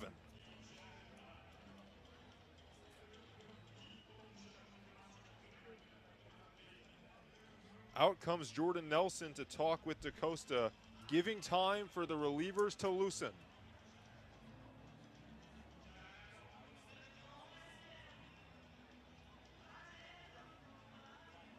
There's Alex Day. We've seen him pitch before. He's getting ready. He told Aiden Wershing has not used a pitcher on back-to-back days all season. He said Alex Day may be the first to break that rule. He's always ready to throw. He said, if you need me on back-to-back days, I'm ready. So maybe today and maybe even tomorrow. DaCosta stays in to face KJ White. This is his 5th plate appearance in the 6th inning. Kalamazoo has scored a run in 5 of the first 6, 2 in the first, 5 in the third, and then 1 tally in innings 4, 5, and 6, respectively. Strike to White.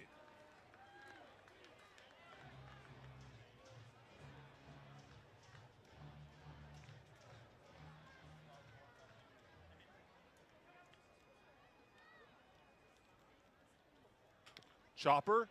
DaCosta is able to field. He'll flip onto first. It's in time to get the hustling Whites after the top half of the 3rd inning. Kenosha quickly clawed back. Fouled away by Parada. And made it an 8-7 game. That's the closest it's been ever, because Kalamazoo scored 2 runs in the first. So 1 run is the tightest it's been. 4 runs is the widest it has been. We currently stand at 3. With runners at 2nd and 3rd. 1-1. 2-1.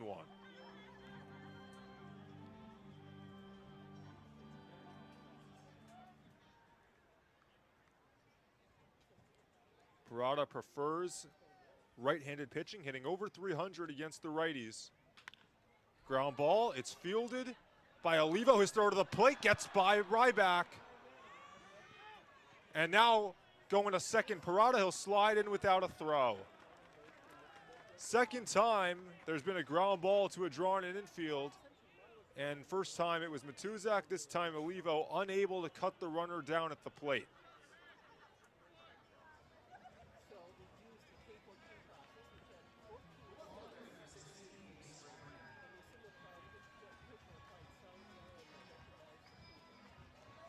So Kalamazoo has matched their largest lead at 4. It's 11-7. 2 more in scoring position.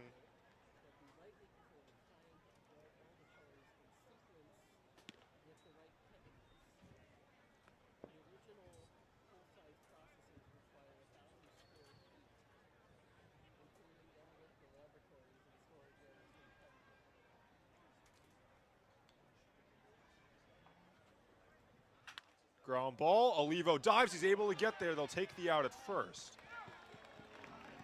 1 more scores, it's Ryan Strakirikoff crossing. And now Kalamazoo leads 12-7.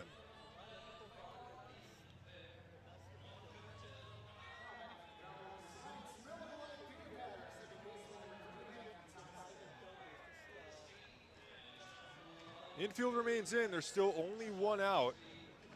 Parada was able to move on to 3rd.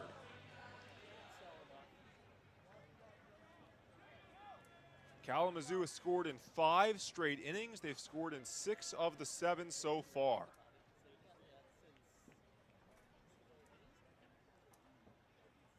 Squaring to bunt Thompson, he takes outside. 0 for 2 is Matthew Thompson. That's with a walk and a strikeout.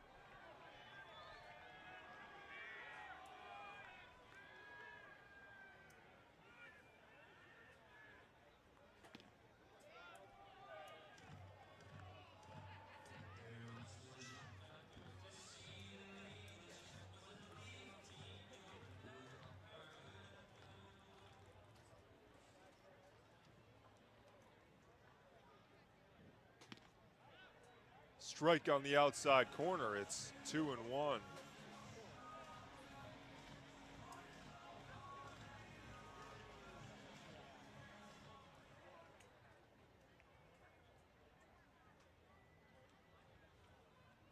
Pitch home. Swing and a miss. 2-2 on Thompson.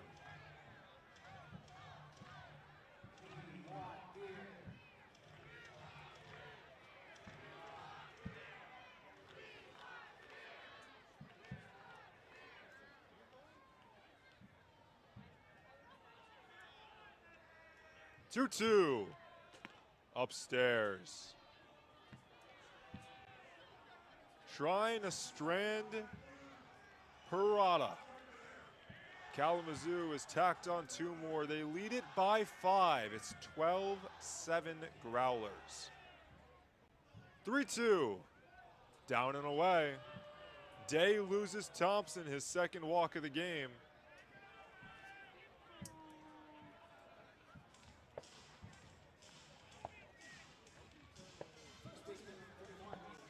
So they're on the corners for Avery Thielman.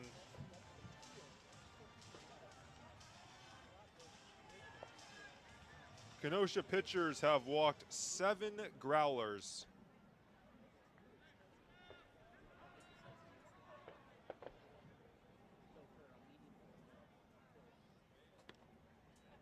One and 0. Now, in this inning, after the leadoff walk to Akers, Micah Ryan-Trikirikov singled to left. That's the first hit and only hit for Kalamazoo in the last 3 innings. Yet they've scored 4 runs. 1-1 on Thielman. That's in part to just over the last 3 innings this is. 5 walks and 3 hit by pitches. So 8 free runners in just 2 2/3. Breaking ball strike. 1-2.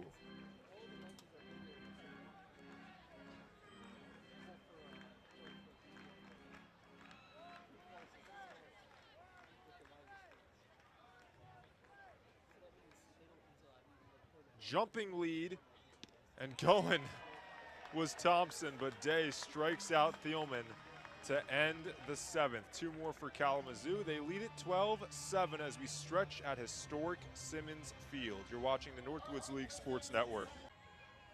Here's Will Matuzak. Now in the 5th against Duckhorn, Ryback was at third with nobody out. That was while the game was still 9-7. Kenosha failed to bring Ryback across. It was K by Kyle Olivo, strikeout of Robert Newland, followed by ground out of Jack Zebig after the man at third.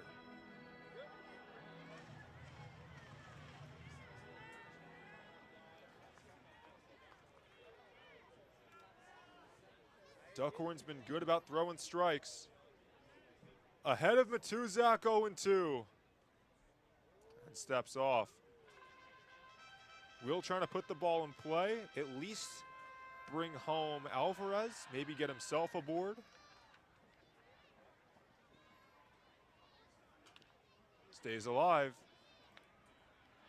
Will's heating up of late. Now the issue has been the strikeouts. He struck out 19 times to just 9 walks.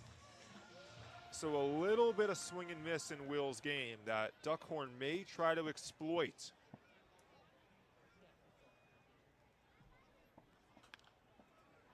But Matuzak is battling.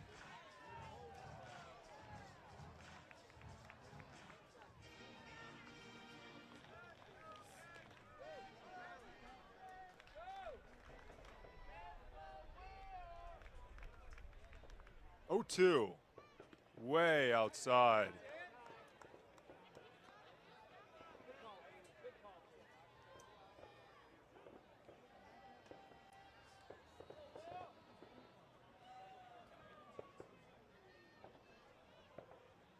(12-7) game. Bottom of the 7th. 1-2 to Matuzak. He lines it into left. It's a base hit. RBI single for Will Matuzak. The first two have reached for Kenosha. They've cut the lead to 4.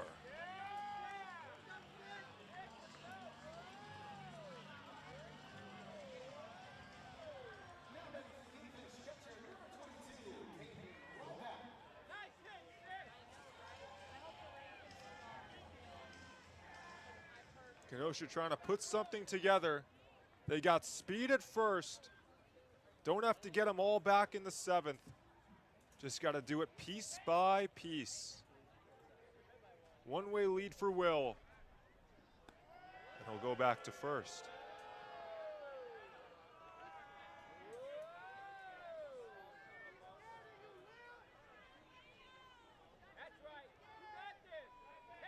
Ryback is 0 for 1. Walked his last time. Matuzak's going. The pitch is a strike. The throw down is not in time. Stolen base for Will Matuzak. He's into scoring position.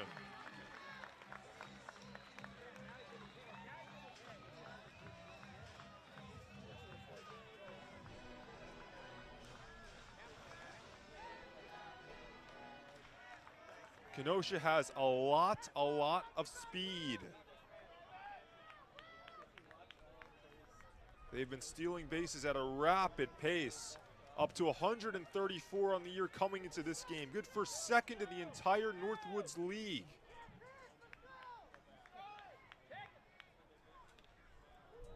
Fouled off by Ryback. They've stolen 50 in their last 11 games. They're averaging nearly 4.5 steals per game in that span.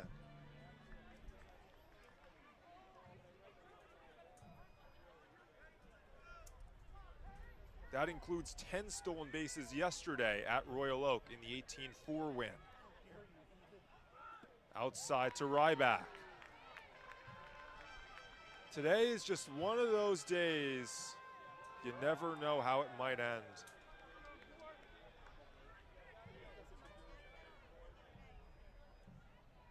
Don't be shocked if Will tries to take third. 1-2. Foul tip. It's not hung on to by Garner. Ryback stays alive.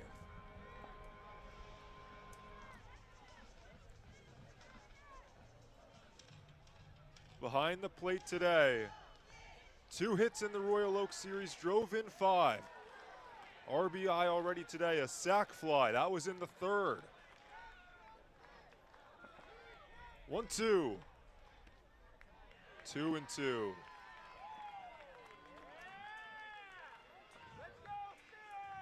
Bottom 3rd of the Kenosha order. Kylo Levo on deck, Robert Newland after him.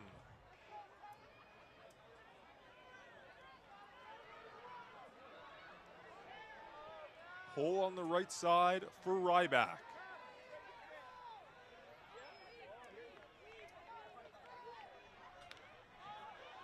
He pops it up, foul ground, Thielman over.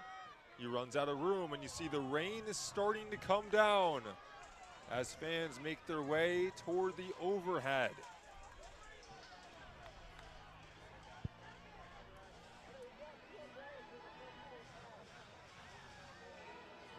It's 9:27. We're nearly 3 hours into this ball game. It's 12-8 Kalamazoo. 2-2. Ryback stays alive again. He fouls it back.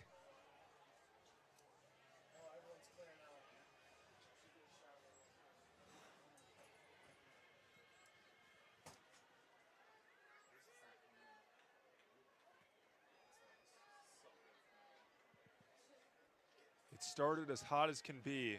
It's cooling off with the rain. And Ryback goes down swinging on a change.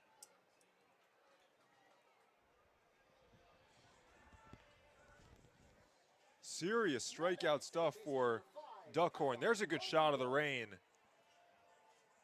Yeah, I mean, we've had quite a bit of it throughout the season at Historic Simmons Field.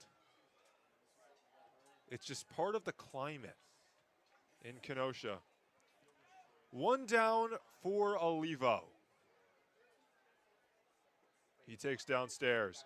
Now with one out, and Ryback being unable to move Matuzak to third, it's even more likely he may try to get there on his own.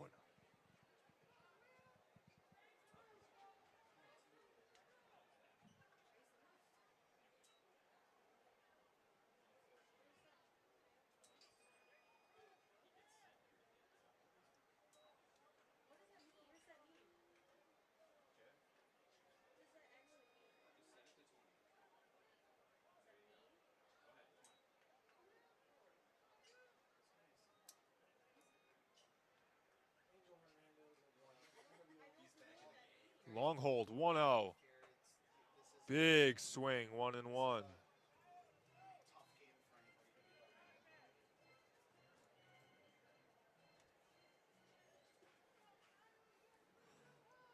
Olivo 1 for 3. RBI single in the second.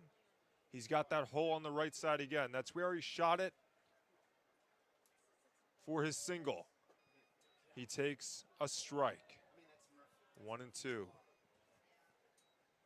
Olivo had the first Kingfish homer at this park this season. It was a 2-run homer to left against Traverse City in the game we're mentioning, the 12-7 win for the Pit Spitters on June 3rd. Down and in, count even 2-2.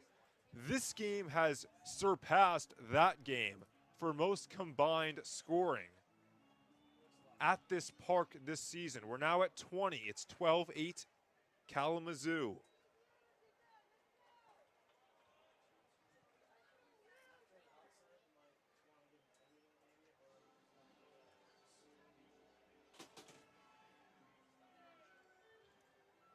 Ryback still hanging out at second. Or Matuzak, that is.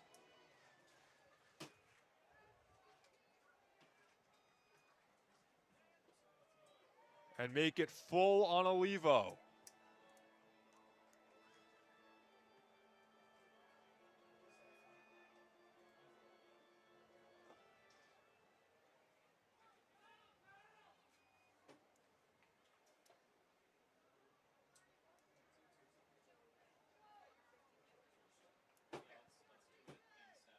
Duckhorn set. 3-2. There goes Matuzak. It swung on and missed. It bounces away from Garner. So Olivo's down on strikes, but Matuzak is on to third.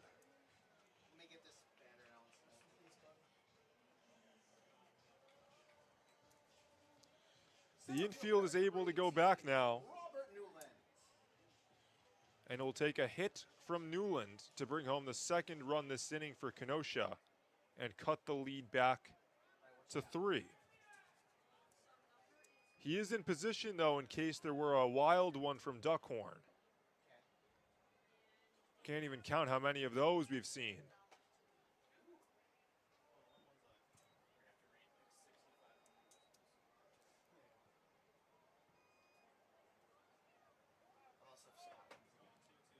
Newland is 0 for 2, was robbed by Reinstra Kurikoff. That was in the 4th. That's up and in, it hit him.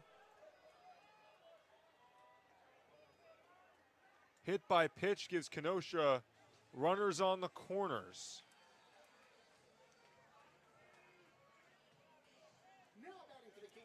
And it swings things around to Jack Ziebig. He'll hit for the 5th time today.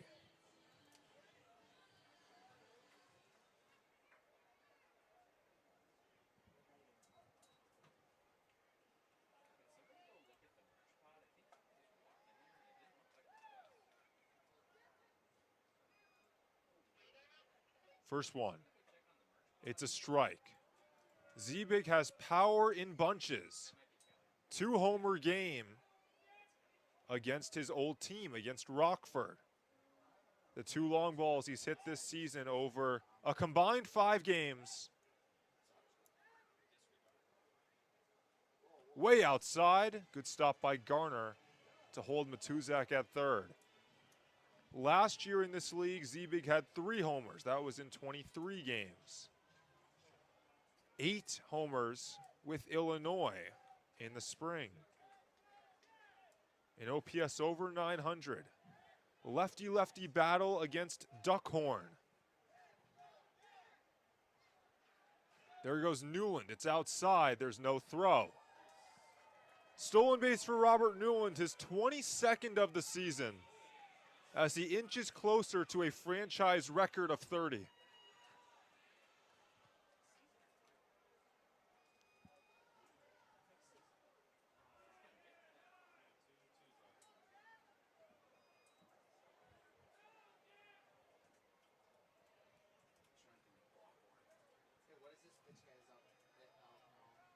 So now 2 in scoring position.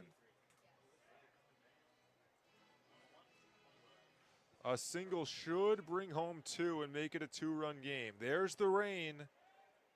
Maybe affecting Duckhorn just the slightest. He misses outside again. It's a hitter's count for Ziebig.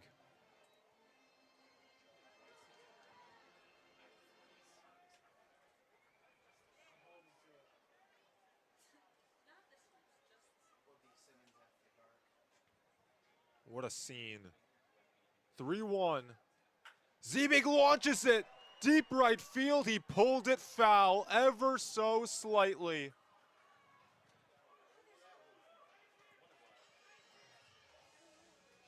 Feet away from bringing home 2. Instead, the count full. 3-2. This is the 35th pitch for Duckhorn.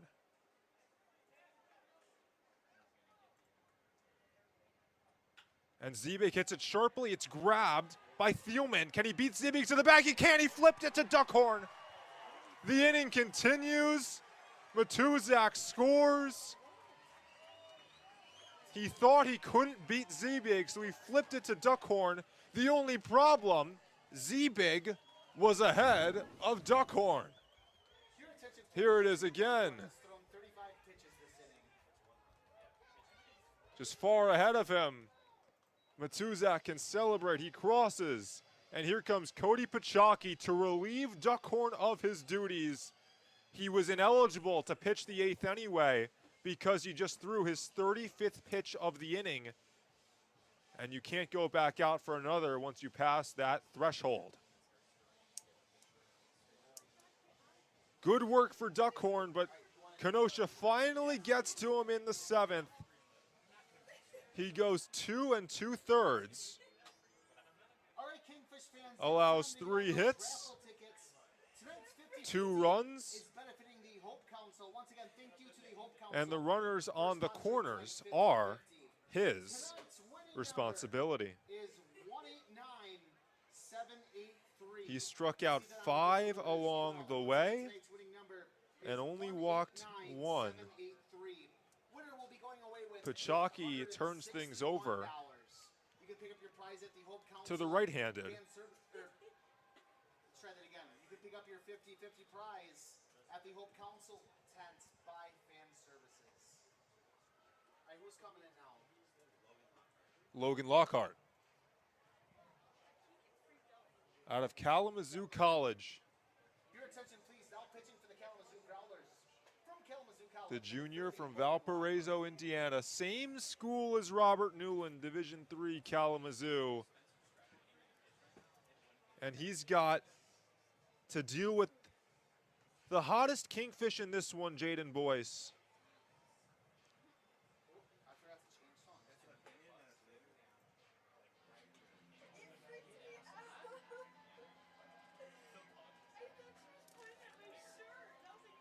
Tonight's game is brought to you in part by The Grind, the official coffee of the Northwoods League. Look for The Grind at select ballpark team stores and online under the shop menu on team websites. A portion of the proceeds for each bag sold will go toward the Northwoods League Foundation.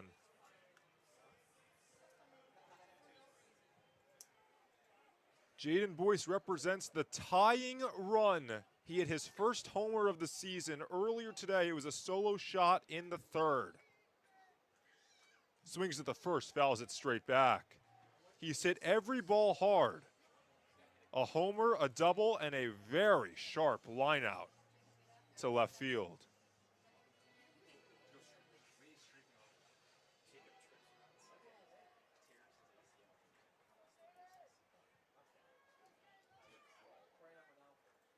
Oh, 1. Pops it up in the infield. Thielman.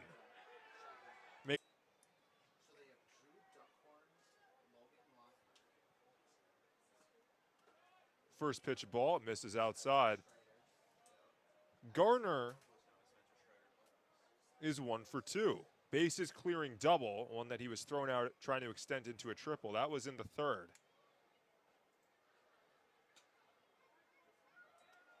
So he's got a big hit, and then immediately after, in the 5th inning, sacrificed himself, bunted the 2 runners into scoring position, and did so very well. So a guy that showed off multiple tools. All the way to the backstop, 2-1.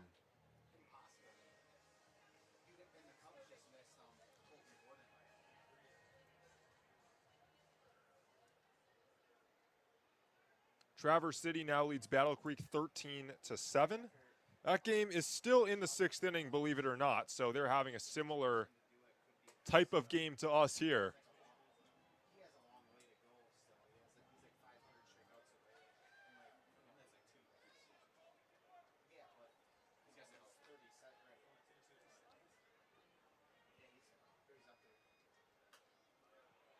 Fouled away, it's 3-2.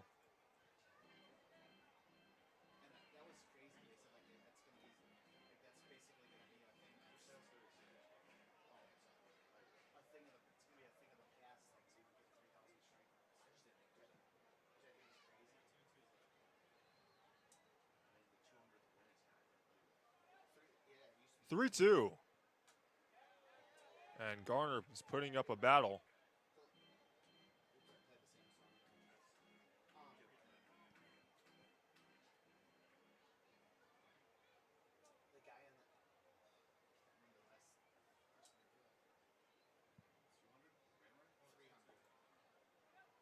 (3-2).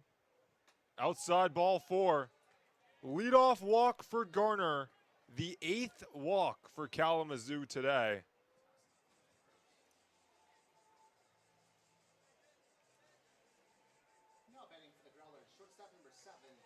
Out of those 8 walks, 4 of them have been leadoff walks. And you ask, why has Kalamazoo scored in 5 straight innings? It's because they're able to get the leadoff man on, move him over. Little single with 2 outs or a sac fly is bringing runners in. And in a game like this one where it's 12-9 and the runs add up, those leadoff walks are killing Kenosha.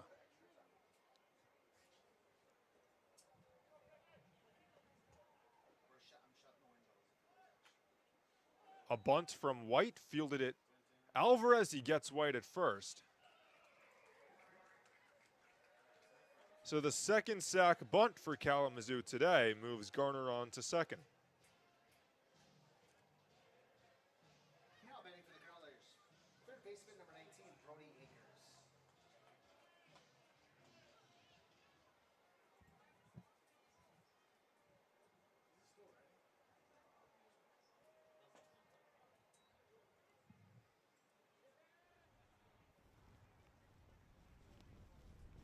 Pitch to Akers.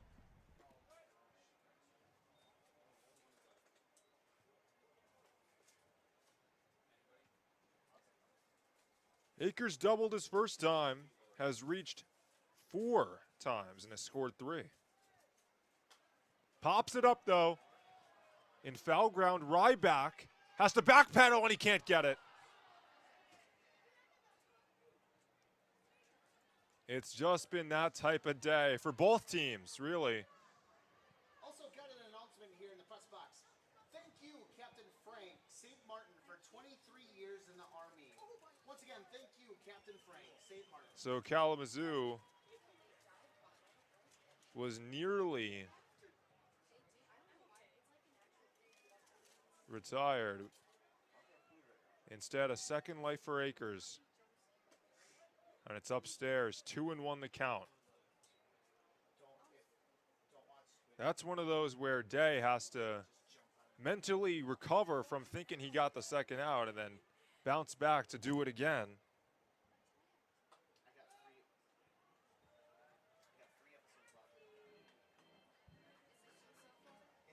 It's like the first one, like it's kind of fun, you know, because I think like the stupid people like that. But the third one is kind of sad, like it's pull. Check swing, foul ball.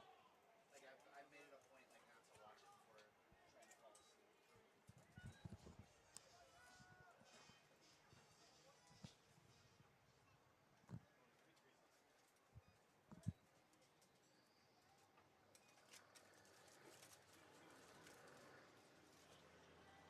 2-2. Called strike 3. Day freezes Akers.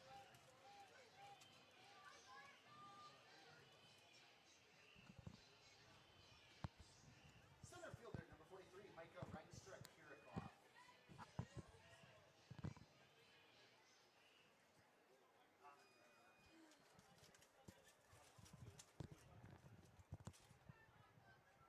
want to do the night camp one more time?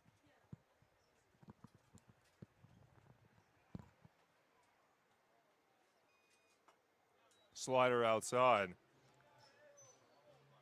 What a day for Micah Reinstra-Kirikoff.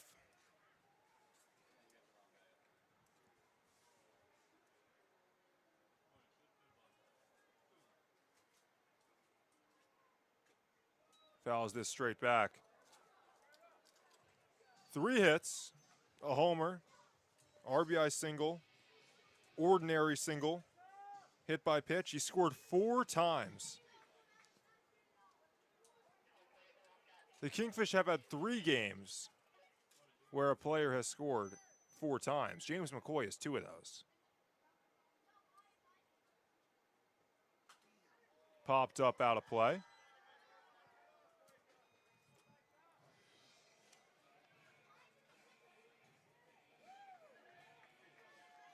The last time it was done was against Kalamazoo on June 21st by James McCoy for Kenosha. That was a game that Ben McDougal pitched. Fouled off the leg of Reinstra-Kirikoff. Baseball's so poetic because you get situations like that where the same thing just repeats itself and there's no explanation as to why.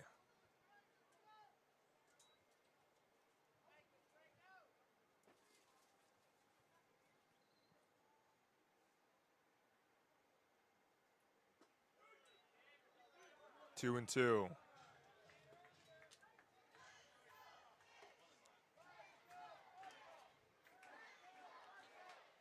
Now his 3 hits don't even pale in comparison to the catch he made in center.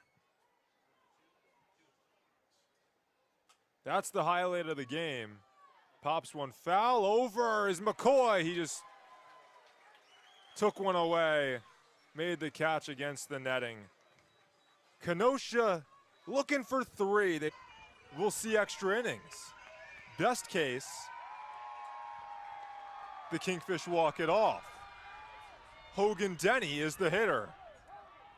With power for ages, 3 homers on the year. Swings at the first, he comes up empty.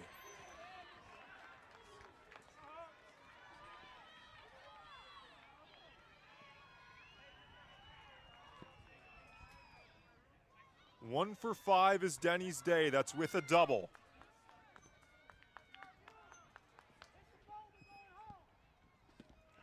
One and one.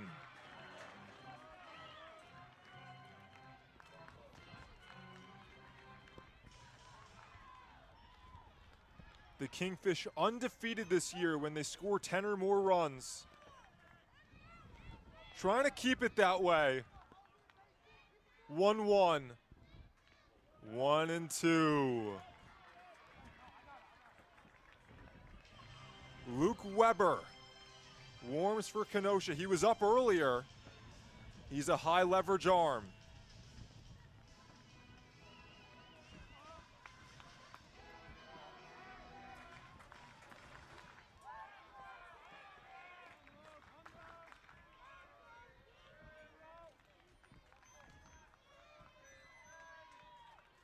One, two.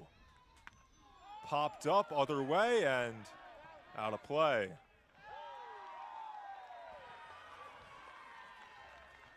What a game this one has been. The Kingfish have nearly double the hits of Kalamazoo. It's 15-8, but all that matters is the runs column. It's tied at 12. In the bottom of the ninth, 2 down, 1-2 the count on Hogan Denny.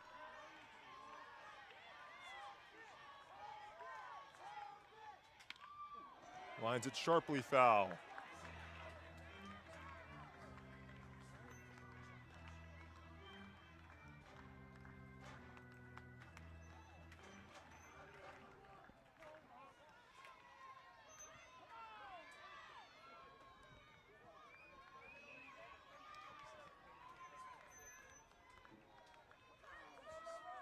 Another 1-2 on the way. Got him swinging. Kenosha ties the game at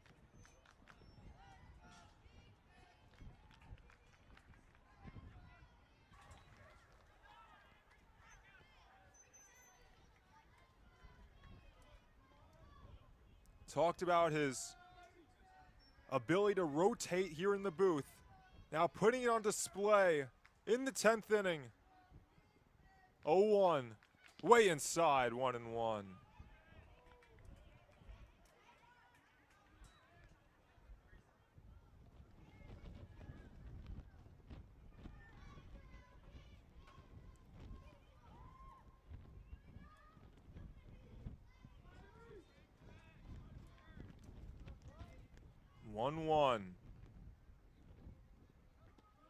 Down and in, 2-1 on Thielman.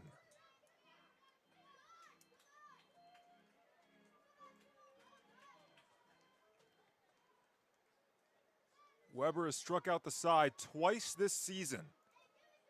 Thielman will strike out a lot, 24 Ks on the year.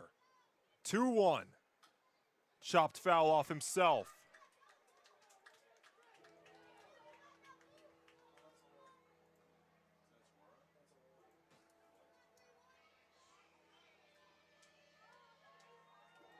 The Kingfish at historic Simmons Field after dark. Nearing the 4th hour of play.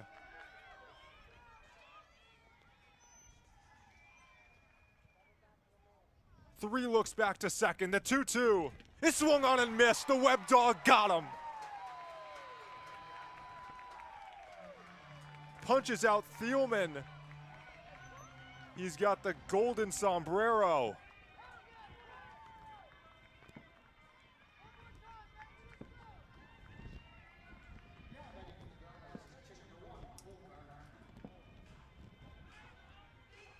Now looking for one more to make it so that Kenosha only needs one to win in the bottom of the 10th.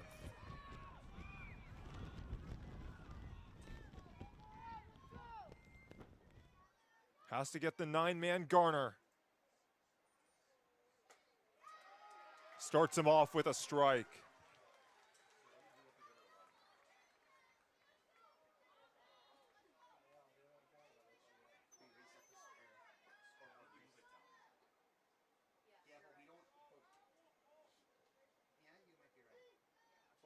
Oh, 1 inside.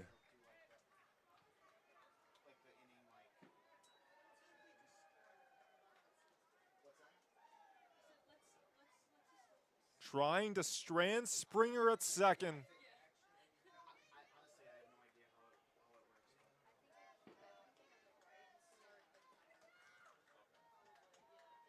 1-1. 1-2.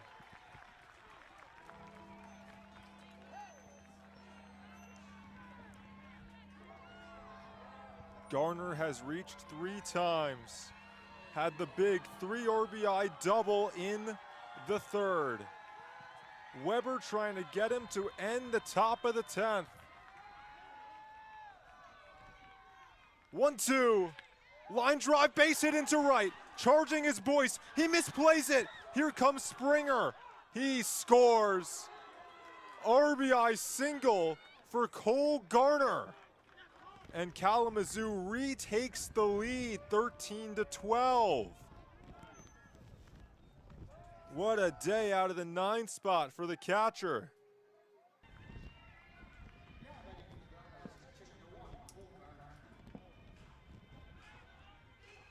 Now looking for one more to make it so that Kenosha only needs 1 to win in the bottom of the 10th.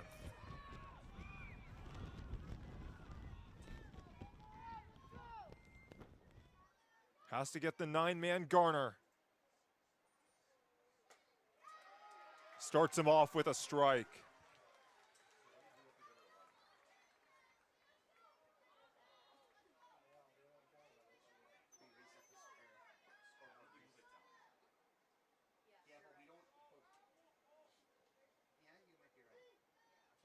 Oh, 1 inside.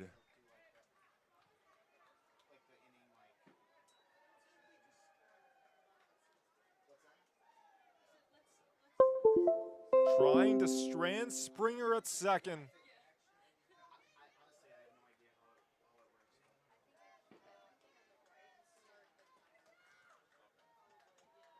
One, 1-2.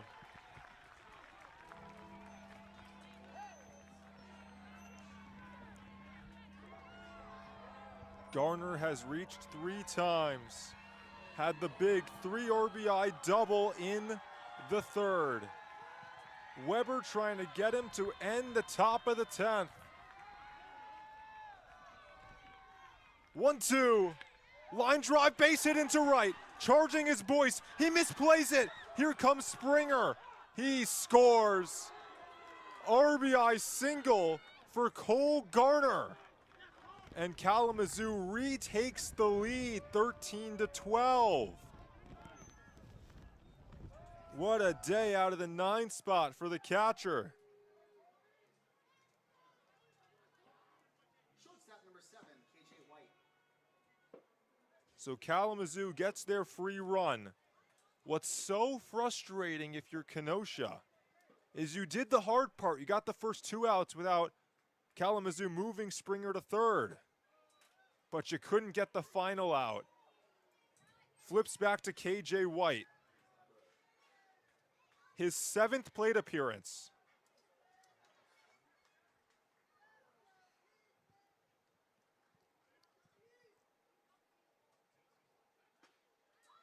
It's 1-1.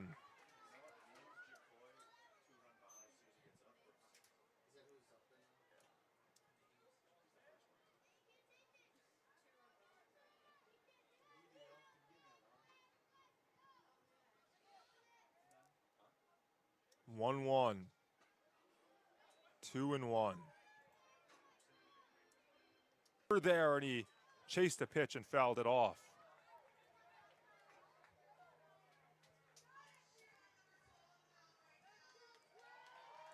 Kenosha had all the momentum out of the 9th. The 2 runs to tie the game and force it into extras. The pop out on the bunt to get the first out of the top of the 10th. It slowly faded back Kalamazoo's way. Up the middle, base hit for Akers. Charging it is Newland. The throw to the plate is very high. It allows both runners to go on. Now the throw gets into left field. Here comes KJ White. He scores as Akers goes all the way to third. It's 3 across in the 10th inning. And Kalamazoo leads 15-12. Unforced errors. It's an RBI single for Akers to score Garner.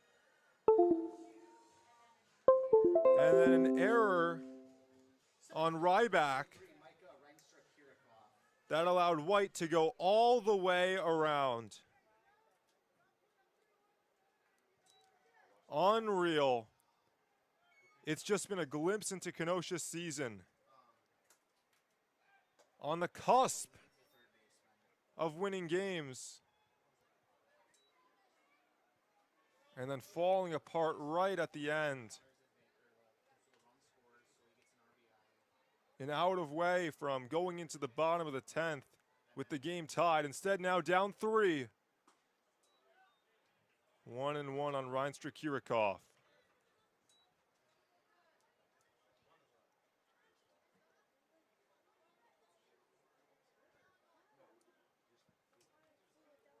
Three straight singles for Kalamazoo. Check swing. No.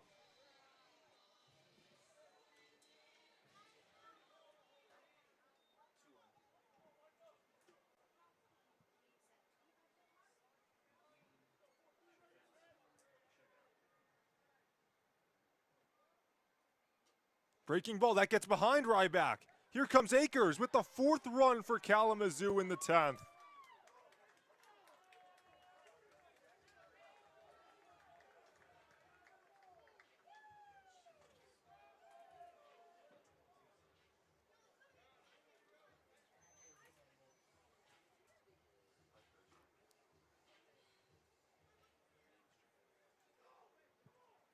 "28 combined runs.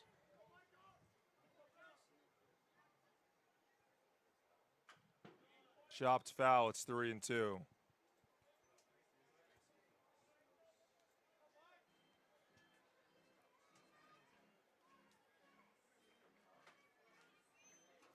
There have been 2 Growlers to score 4 times today. It's Akers and Reinstra Kirikoff.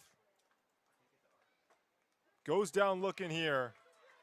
But 4 in the 10th for Kalamazoo. They try to close it out. Kenosha gets a free runner to start. You're watching the Northwoods League Sports Network.